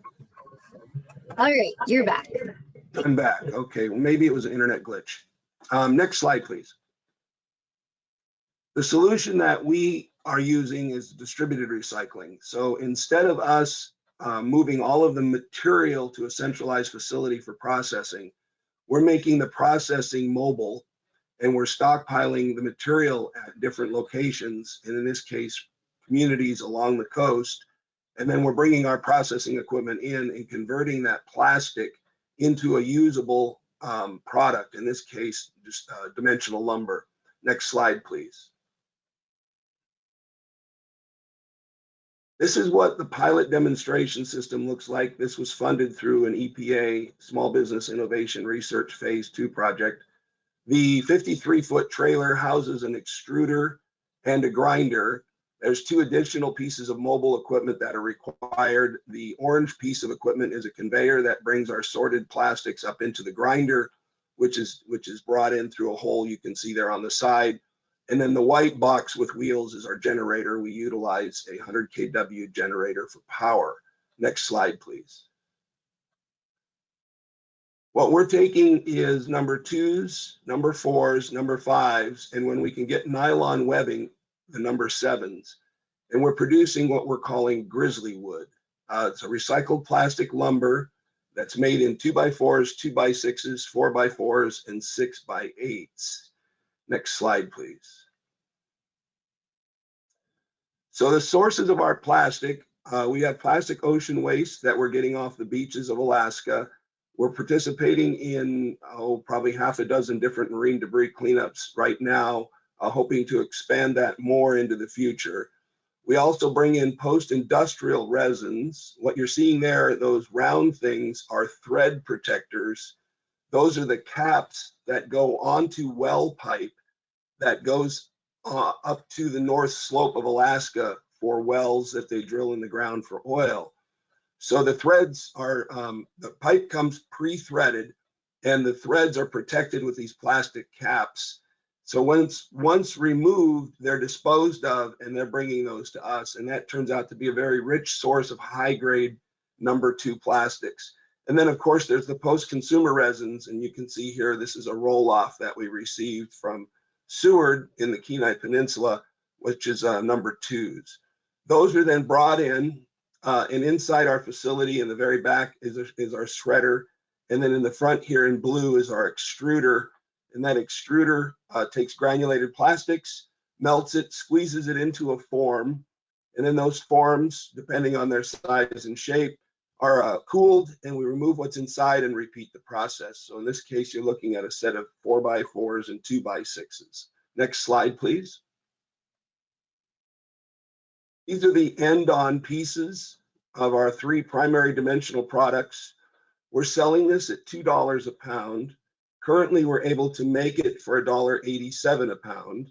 So there's a small margin.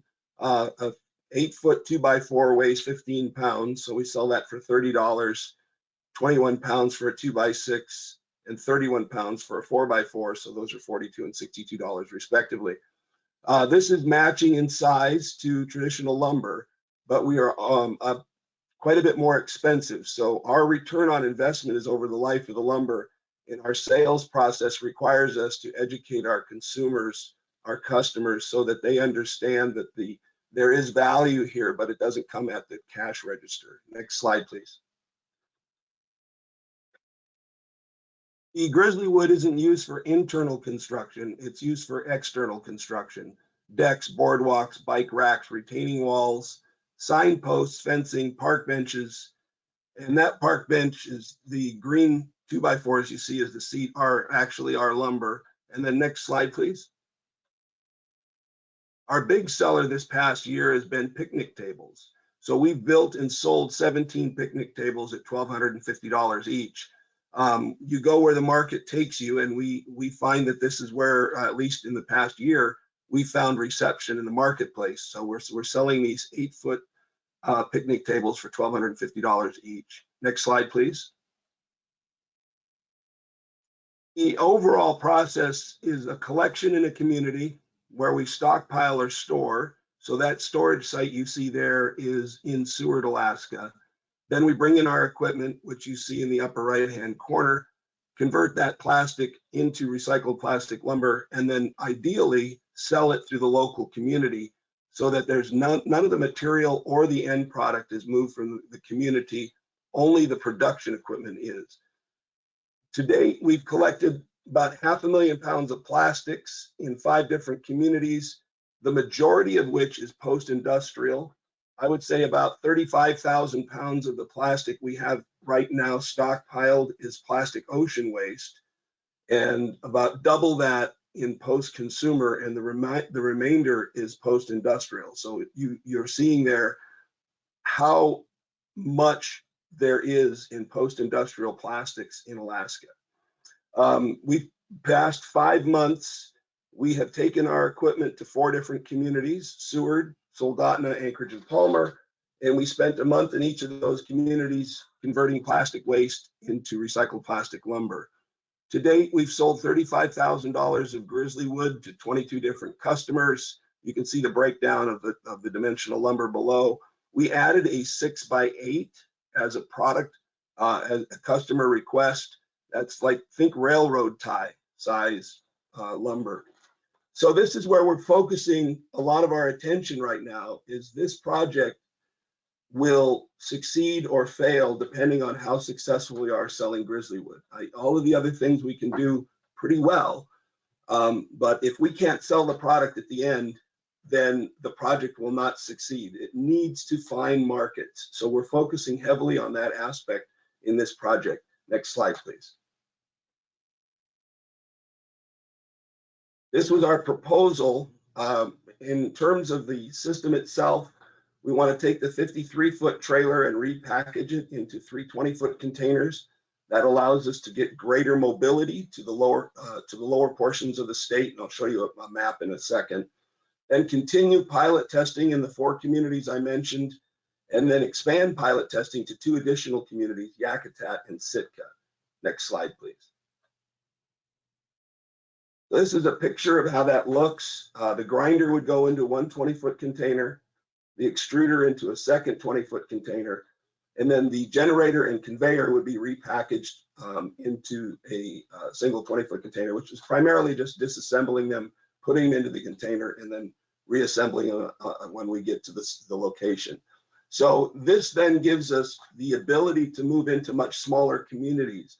A 53-foot trailer, I'm not going to be able to get into Yakutat. I can't get it on the Alaska Marine Lines, the Alaska Highway System on their ferry. So I can't get it to places like Sitka or Wrangell or Petersburg. And I want to get to those communities. I can with 3 20-foot containers because this is the standard way in which goods are shipped up and down the coast of Alaska. Next slide, please. So this is where we had pilot demonstrations this past summer. This just shows you on the left side, you see the state of Alaska with the black box exploded onto the right. And you'll see we did it in Palmer, Anchorage, Soldana, and Seward.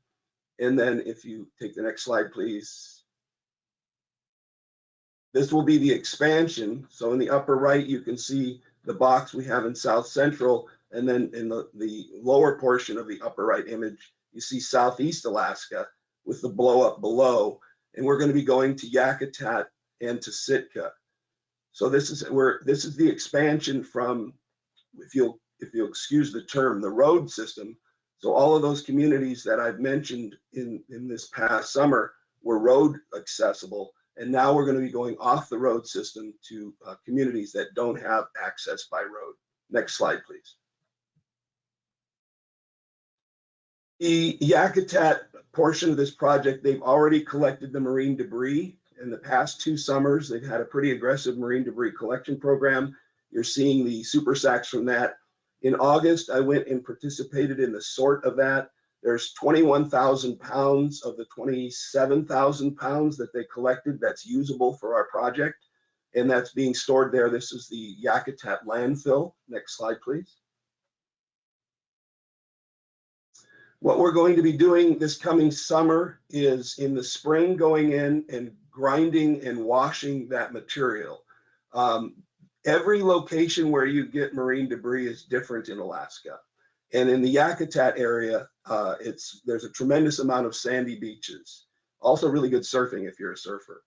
So those pieces of marine debris have got a lot of contamination from the sand.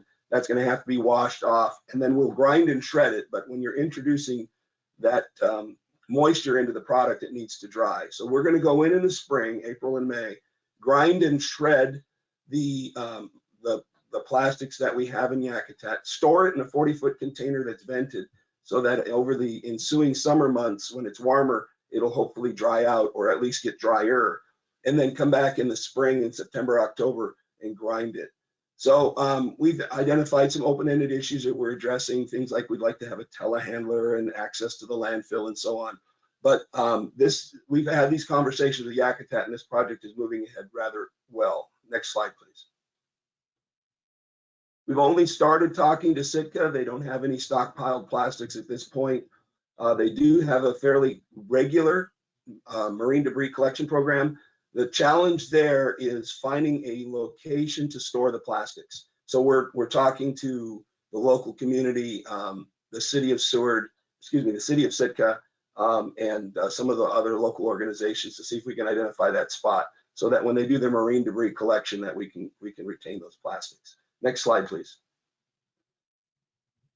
So if you want to get a hold of me, this is how to reach me. And my last slide is that the last slide? That might be it. Yeah, okay. Usually I have a Dilbert joke, but I'm open for questions. Great. Thank you so much, Patrick. You do have a question. Does the plastic collected from consumers in the ocean need to be cleaned prior to processing it? So I touched on that a little bit. From the consumers, no. We are taking plastics that are cleaned. From the ocean, yes. And mostly we're worried about sand contamination. Not so much that I think it would affect the quality of our product, because putting sand into the product actually might not be a bad thing, but it's very hard on the equipment. Great. All right. Thank you so much. We're right up on time, so let's move on to the next talk. Thank you, Patrick. So the next talk is Aquatic Microplastic Filtration Device Research and Pilot Deployment with Nathaniel Banks. Awesome, I see you there. Here's your first slide. Take it away. Hey, can you hear me okay? Yes, we can hear you. Oh, you can, okay, cool. All right, yep, so my name is Nathaniel Banks. I'm the co-founder and CTO of Polygon Systems, and we've been working with the New York Sea grant to really develop new systems for aquatic microplastic filtration. Next slide, please. So as a quick primer on what microplastics are, they are essentially any plastic that's below 5 millimeters in size, and this can really go down to the nanoscale. But generally, these are things that are not really close to the 5 millimeter. The ones we're trying to target are really the sub-millimeter size. And at that size, they are invisible to the naked eye most of the time. They're incredibly small and very hard to capture. So standard filters don't really work on them because they're just too small and numerous for them to capture. And at this scale, we also think they can pose potential dangers, largely because they can easily infiltrate our drinking water, as well as the waters of our aquatic environments. So aquatic wildlife and humans can consume these microplastics. And with the average person now currently estimated to consume around a credit card's worth of microplastic each week, our organization at least believes that unless it's managed correctly, microplastics may pose a major health hazard to the next generation. Next slide, please. So with this great opportunity provided by the Sea Grant, we've been able to really set aside these 5 primary objectives. So firstly, we're trying to sort of develop our existing filtration system that we've developed in-house and optimize it for piloting.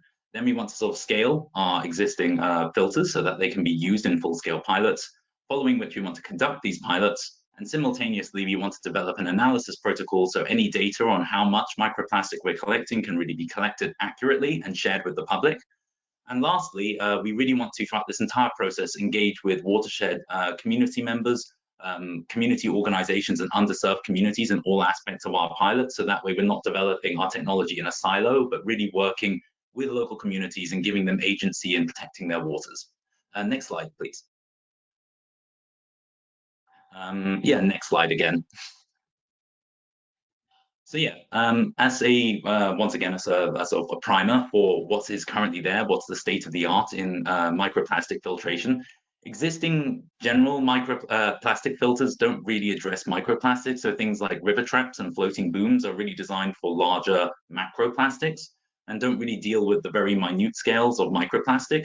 In wastewater treatment plants, you do get reverse osmosis filters that are very effective at capturing microplastic, but the issue there is that they're very expensive to install and operate, and furthermore, they can only really be deployed within water treatment. So anything like in a big lake or a river, there's not really any filter that can really be used in that environment. So what we're really interested in piloting is a technology that is very versatile and affordable. So something that can be used in water treatment affordably, but also outside of water treatment in other aquatic environments. Next slide, please. So going into this program, we had our initial filter, which was a very early work in progress prototype, which was essentially a special coated coconut fiber brush that was very good at attracting microplastics because it was ultra hydrophobic. So at that scale, with smaller plastics, hydrophobic particles attract and get entangled within one another. So this brush, as you can see all those glowing particles on the left image, are microplastics that got trapped in our early experiments. And we wanted to see if we can optimize it, because essentially when we were deploying this in the field, there were issues that it got clogged up with biofilm. So it got biofouled really easily, and it can't be used for long-term applications.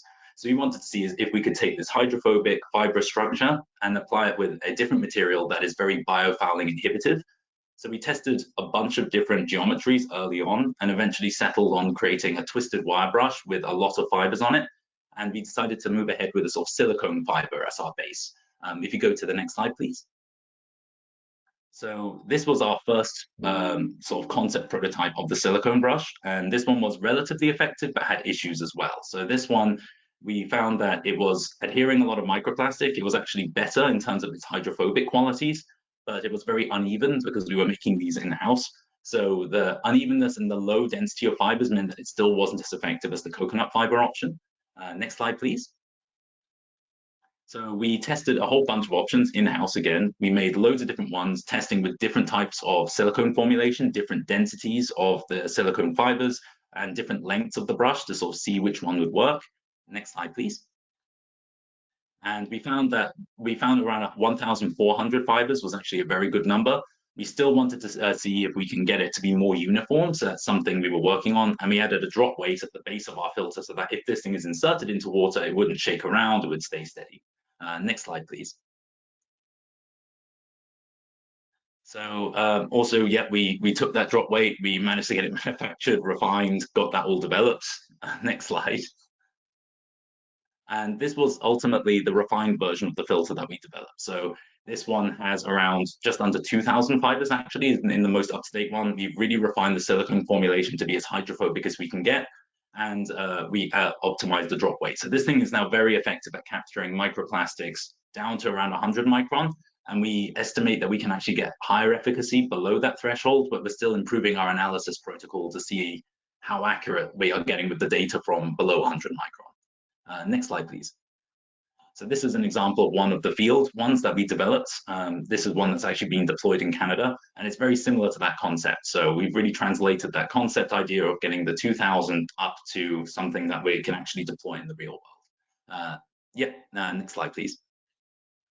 And in terms of the efficacy, the performance of our filter, we're now getting far higher results. So we're getting around 74% of any microplastics we introduce into our simulation flow environment. We've managed to remove within 24 hours. And the cool thing about this filter is that it's not just a single filter you can place, it's something you can create huge arrays of. And this becomes essentially a soft barrier to microplastic. So if you introduce this into a water body, this thing will act as like a soft system for not blocking the flow, but allowing the flow to pass through while passively adhering any microplastics that are in the water. Next slide, please. And yeah, once again, just a bit more information on some of the different variants we tried. We tried different silicone fiber formulations to see if we can get it as hydrophobic as possible. We optimized the density, the number of fibers per brush, and we tested different lengths to see which ones would capture the most plastic at the surface or near to the surface. And we settled on around a sort of 10-inch long brush that really can contain around 2,000 fibers. Next slide, please. So yeah, going forward into our deployments, next slide. Sorry, we have a lot of slides. So we started off, before going into this program, we had our very early prototype field test. So this was one that we did in a wastewater effluent stream in Pennsylvania, and it had loads of problems.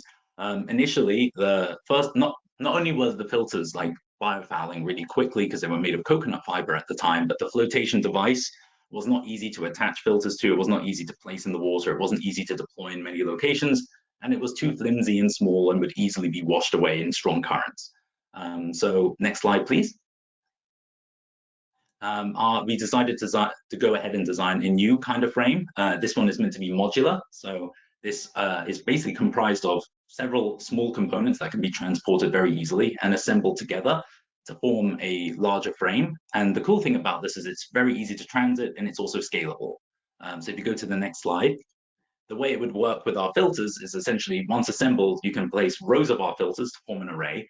And this will be that soft barrier, but also something that can be used to monitor microplastics. So you can place this in a reservoir and it can be collecting microplastics passively from it. And we can measure precisely by just taking one of our brushes off really easily to see how much microplastic is being collected. Next slide, please. And once again, with the modular aspect of it, we've managed to really sort of figure out how we can sort of deploy this thing in many different environments. So if you have a very thin creek and you don't have much space, you get a smaller device. And if you're deploying in a large lake where you want to get a lot more sampling data, you go with a larger one. Next slide, please.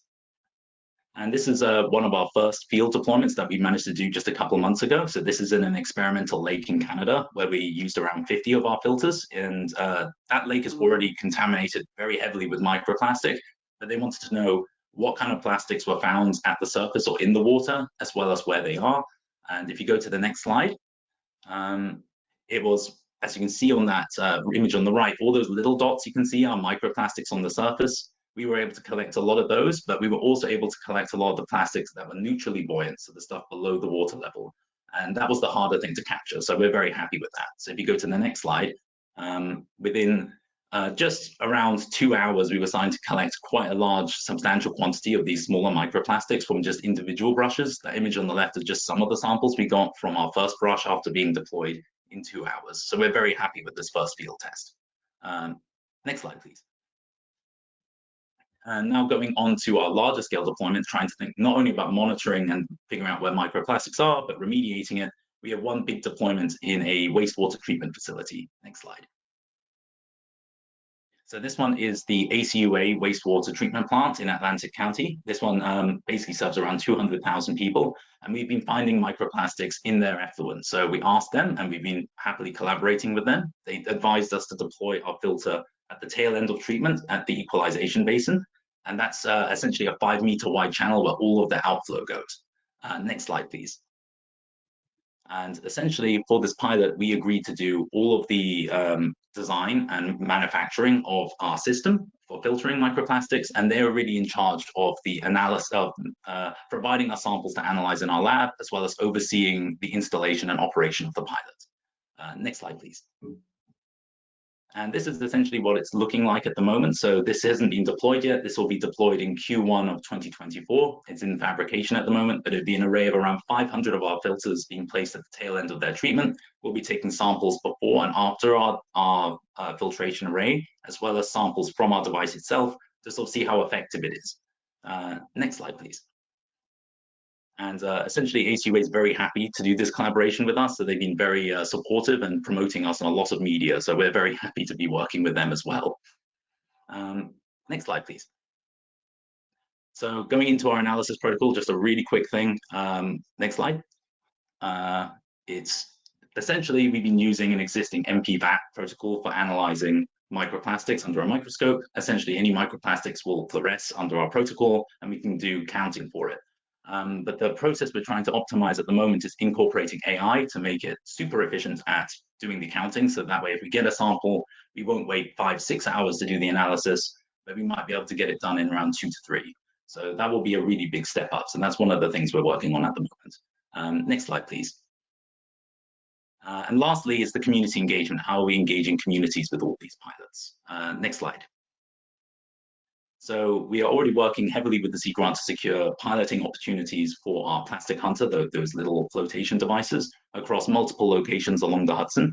Ideally, we're going to start off with 2, and we're going to scale it up depending on how many groups we can get connected with. But we already have good talks with Curb up and running, which is basically along Manhattan, as well as another couple of stations further down the estuary that we're planning on partnering with. Next slide, please. And we're also working very heavily on the community engagement and outreach. So we're attending a lot of seminars, talks, raising awareness about this issue, as well as working with local volunteer groups and community groups to actually conduct the sampling and installation of our smaller devices, where they will do all the filtration, send us the samples, and we will analyze it. So it's a real engagement with the community for the actual operation of the pilots themselves. Next slide, please. Another thing we're doing is we've got the 100 Plastic Hunter initiative. We're trying to launch 100 of our devices over the next couple of years. We already have 3 in place. We just got another order for a 4th one. Next slide, please. And the aim for that is to really start getting a global network. So we've already got 3 in the US. We've got 1 confirmed in Portugal now, but we're hoping to see if we can get a global network for monitoring microplastics so we can find out where it is, what kinds of plastic are out there, and the exact concentrations that they have. Next slide, please. You can skip this one. I think we're short on time. Skip that one too.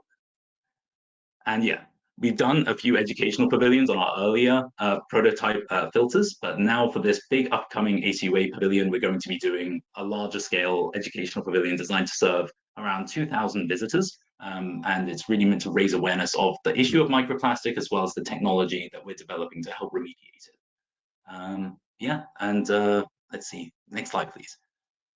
All right, this is the final one. Essentially, what we're trying to do now is really sort of scale our developments. We only just got the funding from NOAA, so we're really now trying to scale the manufacturing of our pilots, get them up and running by Q1, Q2, 2024, and start getting data from that, whilst doing a lot of ongoing community engagement, really scaling the number of our Plastic Hunter devices that we're deploying and the number of groups we're working with to help oversee those deployments.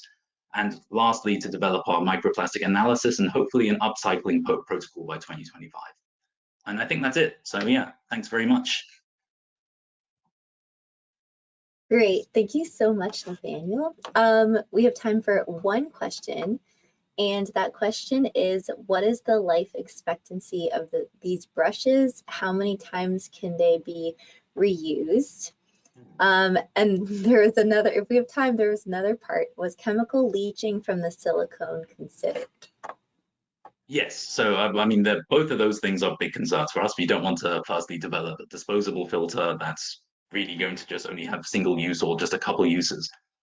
Firstly, the filter can operate solidly for a week without needing to be cleaned at this point, which is a lot longer than before, and that's in a very high concentration environment.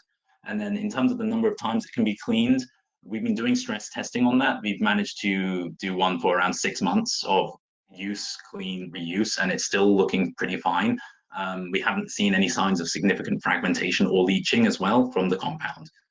So that's the best information I can give you at the moment, but we are going to get more field data next year, which is the real big turning point for this, I think. Great, thank you so much for your talk. And we can move right along to reducing marine debris at the source, material replacement and source reduction for single-use food packaging. Doug, there you are, perfect. Thanks. And then we can hear you, go ahead. You hear me? Great, okay. Well, thank you for this chance to talk about what we're hoping to do here. This is all based up in the state of Maine, and really looking at how to reduce the marine debris kind of at the source, kind of looking at different materials that could be used, or short cycle single-use food packaging. Yeah, next slide. Yeah, so one kind of motivation of our team here is that we realize that globally there's a lot of plastics going into the ocean every year. I guess one estimate is about 14 million tons per year going into the ocean. And some of the cleanup projects that are out there have done amazing jobs. One like Ocean Cleanup is removed about 220 tons of plastic so far. But you can see that while there's still a big difference between what's going in and what's coming out. So we need to maybe attack the what's going in part, and on we're thinking kind of a global scale too.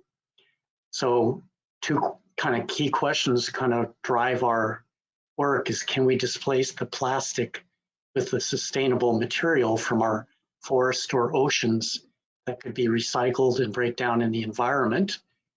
And the second question is, can we avoid waste by understanding short cycle food packaging use, which another way of saying reusable food service items. So next slide.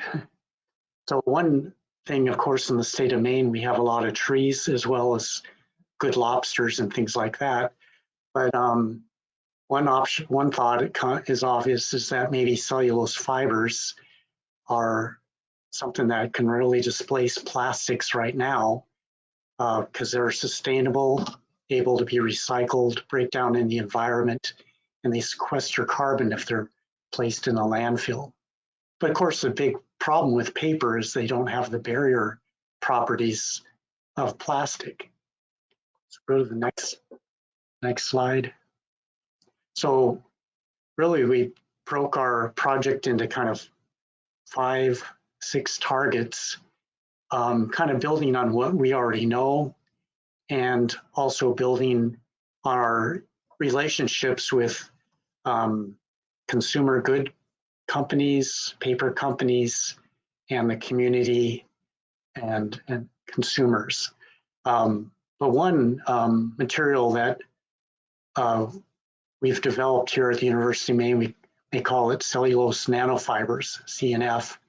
And we've found that that's a great layer on paper that helps promote barrier properties of paper. So it's really using the paper fibers on a very fine scale and to add a layer onto paper, and that makes other kind of barrier layers much more effective. That's what this graph kind of shows, is that the water vapor transmission rate goes from some high level to a much lower level once we're using that CNF layer. So the first target is to explore more on this topic and really optimize these other barrier layers, actually looking at some barrier layers that are bio-based, like PHA or similar type biopolymers, and see if we can develop a system that kind of would be a drop-in replacement for plastic packaging, like goes into potato chip bags or granola wrappers or candy bars, those kind of things. Next one. Another target that we want to do is take these paper-based, fiber-based takeout food clamshells that maybe you see already now.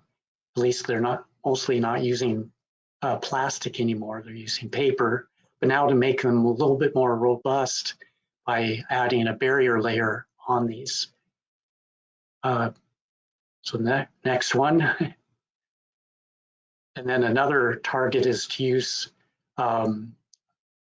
we've had some preliminary results around using kelp or seaweed as kind of dried and ground up as kind of a film also that could go onto paper to generate a really good barrier on that paper product.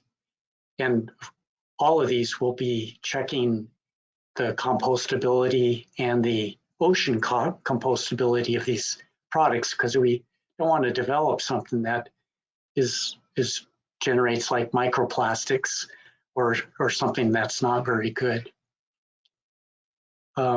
Next one. So another target that we identified was trying to use generate a packing material that's thermally insulating, that's based on ground lobster shells. And one of the co-PIs, David Navant, found that he can take ground lobster shells with a certain gelatin and form kind of robust material, like a golf ball. That's really hard. Then if we can foam this material, we could create like a polystyrene, expanded polystyrene replacement, something that can give you insulation type materials. So it's something coming from the ocean to help generate insulative type materials. So yeah, next slide. So another co-PI, Professor Yang Hao Ni, he wants to look at, again, using agricultural waste or things like corn stover or wheat straw to break that biomass down with enzymes and use that to generate fibers that would be really good for some of these food packaging applications. So instead of using trees, which are sustainably grown in Maine, still under pressure for other uses, try to use other cellulose materials that are like waste products, try to convert them into packaging materials. And the next one, next slide, he is also very interested in chitin and chitosan as extracted from waste shells and waste sea products to give you antimicrobial properties. And in addition, we can maybe use some lignin or lignin nanoparticles to get antioxidation attributes. So we think we can now form these products that are going to be even better than plastic because they have some of these food preserving properties in them. but then how to actually use these materials in like a molded pulp system is still some work to figure out. So he'll be looking at how to use these and how to the strength and the barrier properties of these systems here. So then the last target is really quite different than the first, and these are led by a different professor, Cindy Eisenhower, and she wants to look at what we call, well, I'll read it, stakeholder-informed model to assist reusable, refillable food packaging strategies. So it takes a lot of raw materials and energy and transport to take even wood-based or wood-based packaging to our food service.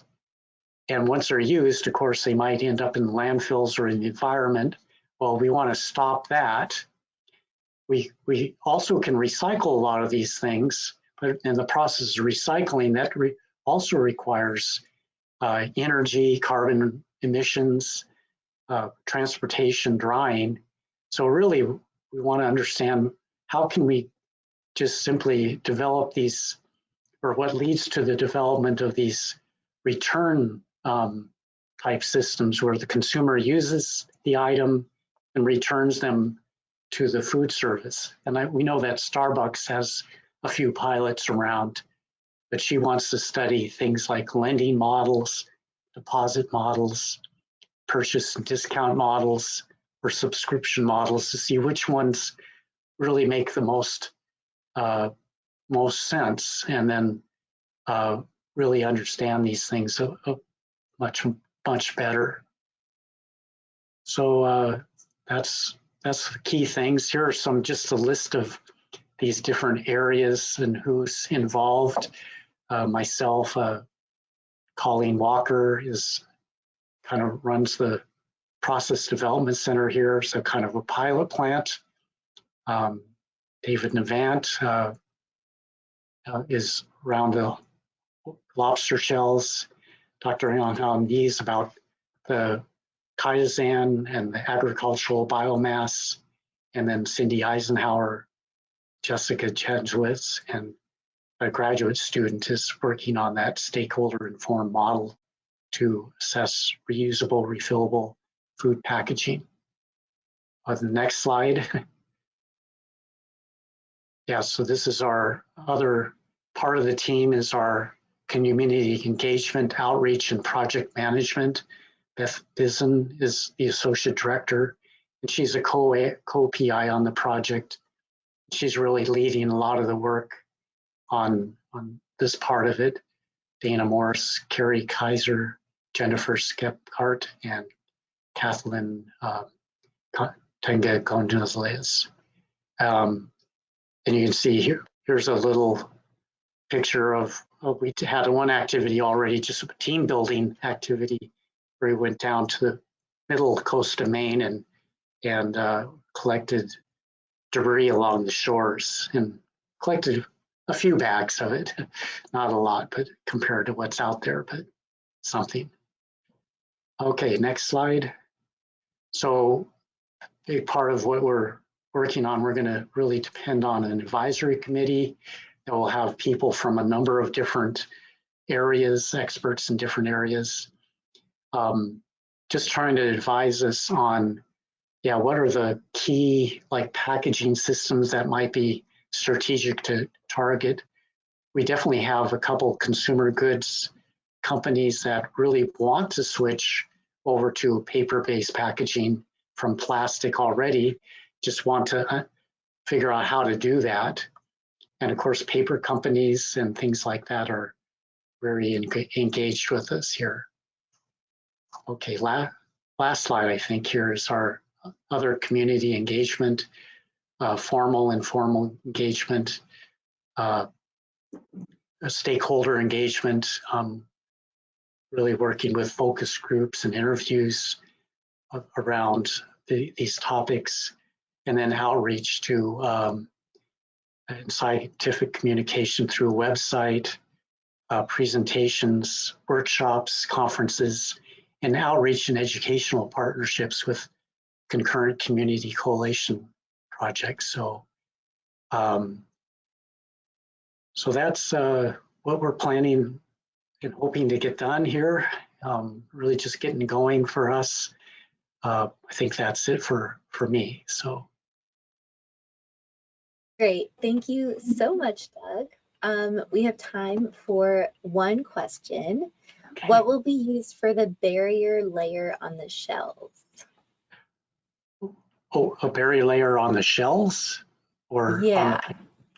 Well, we're putting barrier layers on paper so that they're more like plastic.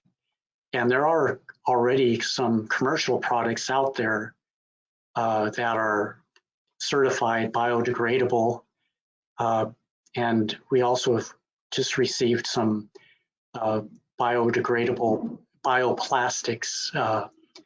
One is PHA. It's that's a polyolefin that's produced by an organism that has been shown to create some barrier properties in some limited tests, but we hope to demonstrate that further.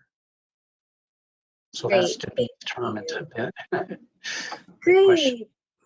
Thanks, Doug. All right. Last but not least, let's move on to our final talk.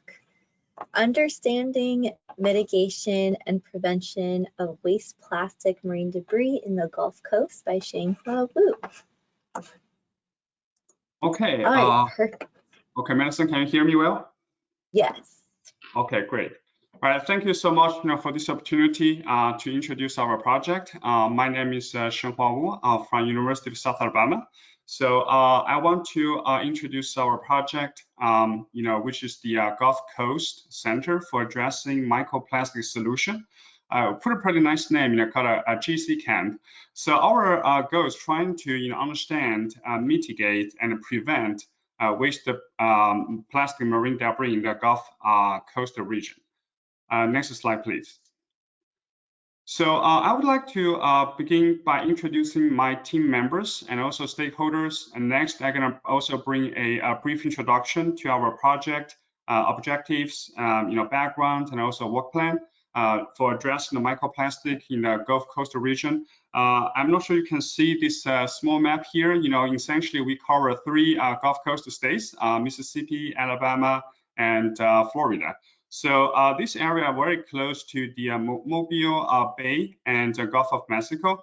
They also include many disadvantaged and underserved communities. The map also highlights some of the poverty rate in those counties, with many more than 20%. Next slide. So our research to application team include 9 experts from diverse disciplines, including myself from civil engineering, Dr. Kaushik from environmental engineering, Dr. Stenson from chemistry, and Dr. Dispe Onet from mechanical engineering, specialized those future design, and Dr. Wang from electrical and computer engineering, and Dr. Mingwo Ken from transportation engineering, and Dr. Clary from structural engineering, forensic engineering, those kind of investigation from the University of South Alabama. We also have Dr. Yi Bao, specialized in sensor technology development and AI from Stevens Institute of Technology, and Dr. Tina Middleway from Dolphin Island Sea Lab. She's specialized in education outreach. Next slide, please. So I also want to highlight our collaboration. We have 3 partners. One is from Kevin White Associate LLC, Mobile Baykeeper, and Osprey Initiative LLC. We also have an external advisory board, including the wastewater treatment facility in 3 states, including the Harrison and Jackson counties in Mississippi, Emerald Coastal Utility Authority in Florida, and one of those in Alabama, Dolphin Island Wastewater Treatment Plant. Additionally, we also get a lot of support from the city of Mobile, Alabama Department of Environmental Management, the Gulf of Mexico Alliance, the Mississippi Department of the Marine Resources, Mobile Recycling Center, the Alabama Department of Conservation and Natural Resources, and the Mississippi Alabama Sea Grant Consortium. Next slide, please. So as we all know, plastic play a very important role in our daily life. However, the plastic also can be degraded. Eventually, they come to very small particles like microplastic and nanoplastic. So they're also going to pose a very significant threat to human health and also marine environment. So a recent study discovered that there's a block-shaped microplastic, typically from like 2.1 to 26 micrometers in a human thrombus, which is the blood clot. So this is actually the first time that actually people found out those microplastic in the human body and doing that surgery operation. So I also want to share with you the data, the map at below. This is the microplastic density map. You see a lot of dust. This is showing the density of the microplastic. However, in our area that are highlighted in red, Mississippi, Alabama, and also part of the Florida in the Gulf of Mexico, we have a huge data gap, recording those microplastic density. And also quantity, distribution, coverage, and also we have a limited understanding on those impact on our marine environment. Next slide, please. So in order to address those issues, we have established the center in the University of South Alabama, trying to get a better understanding of the issue and also propose of the technology to address those issues. So we have 5 objectives, pretty ambitious. The first one is trying to understand our issue and by survey the water samples. And the next one that we are going to develop the cost-effective technology to remove the microplastic entering the Gulf Coast. Objective number 3, we are going to look at the technology to quantify those microplastic. And then we are trying to look at different tools to monitor microplastic, especially in the real-time mode, identifying those hotspots for the microplastic density in the Gulf of Mexico area. The last one is going to be looking at education outreach. This is led by the Mississippi Alabama Sea Grant Consortium. Next slide, please. So the first task, the big task, we are trying to looking at different locations, a total of 10, to measure the microplastic concentration, providing a crucial benchmark for understanding the current situation. So those locations are very close to the wastewater treatment facility, including the Harrison counties, Mississippi, and also the Dauphin Island and Florida, Pensacola. So we are trying to get in the water sample and measure those microplastic and providing a benchmark for the people to look at the data. So that's the first year of our plan, and we're also going to try to measure those water sample every year for 3 years. So additionally, we are trying to also looking at the impact of the microplastic in human health through a literature review. So this is one photo here showing that some sample we got from the Gulf Coast in the marine environment. And so one of the challenges here is that how can I actually trying to separate those organic matters and also trying to do the density separation to getting those microplastic and also use the some of the chemical tools to identify those microplastic type. So we are still working on that, trying to see what is the most cost-effective way, to measure those microplastic. Next slide, please. So the task number 2, we are going to focus on the technology development to reduce the microplastic. Basically, we are going to collaborate with the wastewater facility. So one of the tasks is trying to looking at a filtration medium and determine all the operation parameters for effective removing those microplastic nanoplastics. Some of those tool or the medium that we are going to look at is going to be the unmodified, such like a sand filter, and also looking at like an iron modified filter. other materials we are going to look at is going to be the activated carbon and also biochar medium. So we are going to look at the effectiveness of removing those microplastic and nanoplastic. The second task, we are going to design and evaluate a pilot scale filtration technology in one of those wastewater facility. So we're going to see how we're going to essentially to effectively remove the microplastic and the nanoplastic. So there's one figure here also show the wastewater samples that we are going to collect from the location marked in symbol X. So you can see that we are going to essentially trying to also understand which location that can capture the most microplastic and nanoplastic. Although a lot of our study already give us kind of information, but we want to check that 3 or 4 different locations in the Gulf Coast regions, and are trying to compare our data with the literature review data. So the field of wastewater will also be collected and analyzed for the microplastic and the nanoplastic concentration. Okay, next slide, please. So in the thrust number 3, we are going to looking at what's going to be new technology that can easily or conveniently capture those microplastic. So we're going to have 3 subtasks. One's going to be looking at hardware and software, and also algorithm integration, utilizing the machine learning to classify and quantify the microplastic. So technology will be developed based on the recent developed advanced computer vision technology integrated with the deep learning and trying to use the hyper spectral imaging devices. So eventually we are trying to have like a one integrated device to easily to capture identify those microplastic and hopefully also nanoplastic.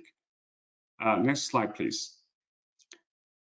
So for the thrust number 4, we are going to looking at a real-time microplastic monitoring system for the Gulf Coast region. So the proposed idea was trying to create an Internet of Things, enable a microplastic monitoring system containing the sensor nodes and energy harvest system, and also data collection and storage. So the sensor nodes will be mounted at a critical monitoring locations. The monitoring data will be collected in the real time, transmitted nodes by nodes, and eventually we are going to create the mobile app and a website to show the microplastic concentration in a real time. So additionally, we're also trying to look at different approaches, strategically to use those recycled or collected microplastic. So one thing that maybe is we need to also look at effectiveness, to putting those collected microplastic back to the infrastructure, but also without compromising or like a leakage, those kind of issue. This may be some other impactful application that also we are trying to look at once we're collecting those the microplastic and nanoplastic. Next slide, please. So for the last thrust, we are going to focus on the collaborative model that we are going to engage all the parties to promote education and outreach in the microplastic, nanoplastic, marine debris, awareness, education, and also removal, mitigation, and prevention. So essentially, Dr. Middleway, she's going to lead this task. We will also work very closely with the Mississippi Alabama Sea Grant Consortium on this portion. We're also going to leverage our stakeholders, higher education institute, communities, and K-12 students, organizations to increase the awareness of the microplastic and nanoplastics. The outreach will also be promote diversity, equity, inclusion, accessibility in every effort each year. So next slide, please. So I think I have one more slide. This is kind of the give you one of the website link. Essentially, we are going to regularly update our findings, our progress. We are share with all the data, with the people. And then if you're interested, feel free to look at our website And this is also going to be our old team. We are working collaboratively. We hopefully, we can foster a sustainable and environmental conscious future to address those microplastic and nanoplastic issue. And thank you for your time and attention. I look forward to this positive impact our center can bring to our coastal community and beyond. Thank you. Awesome. Thank you so much. That was great. You do have a question. In the literature, it is noted that microplastics end up in the sludge. So is it of interest to specifically target the ones that escape primary and secondary treatment, or would you also work with microplastics that make it into the sludge? Yeah, I think that's a really good question. We actually went to two wastewater facility plants, and then we are going to work in actually each stage, because we are trying to see which stage can capture the most microplastic and nanoplastic. But also we are trying to get a sludge, and then some of the facility, they also using those, recycled actually sludge, for other purposes. But we also want to trying to measure those sludge, to make sure that's actually have like not too much microplastic. Otherwise, maybe some other purpose they also using those plastic, still going to be have maybe negative impact, for even for farming or for other sources. So that being said, we are going to look at all of them, and then we're going to have like a pilot study on one of the wastewater facility, and trying to get a full understanding in our area in the Gulf of Mexico. Awesome. Thank you so much. All right. Well, that concludes our first day of the Sea Grant Marine Debris Symposium. Thank you so much, everybody, for coming. I'll sort of be answering the logistical questions in the chat. So if you want to stick around and your question has not been answered, I will be answering those. And if you had a question for a speaker that we didn't have time to answer, the speakers will get printouts of their questions, and hopefully they'll be able to follow up with you, but feel free to email them as well. All of their email addresses are on the platform site. So we'll see you all tomorrow at 2 o'clock. And I'll leave the webinar up for a few more minutes while I answer questions in the chat. So thank you so much, and see you all tomorrow.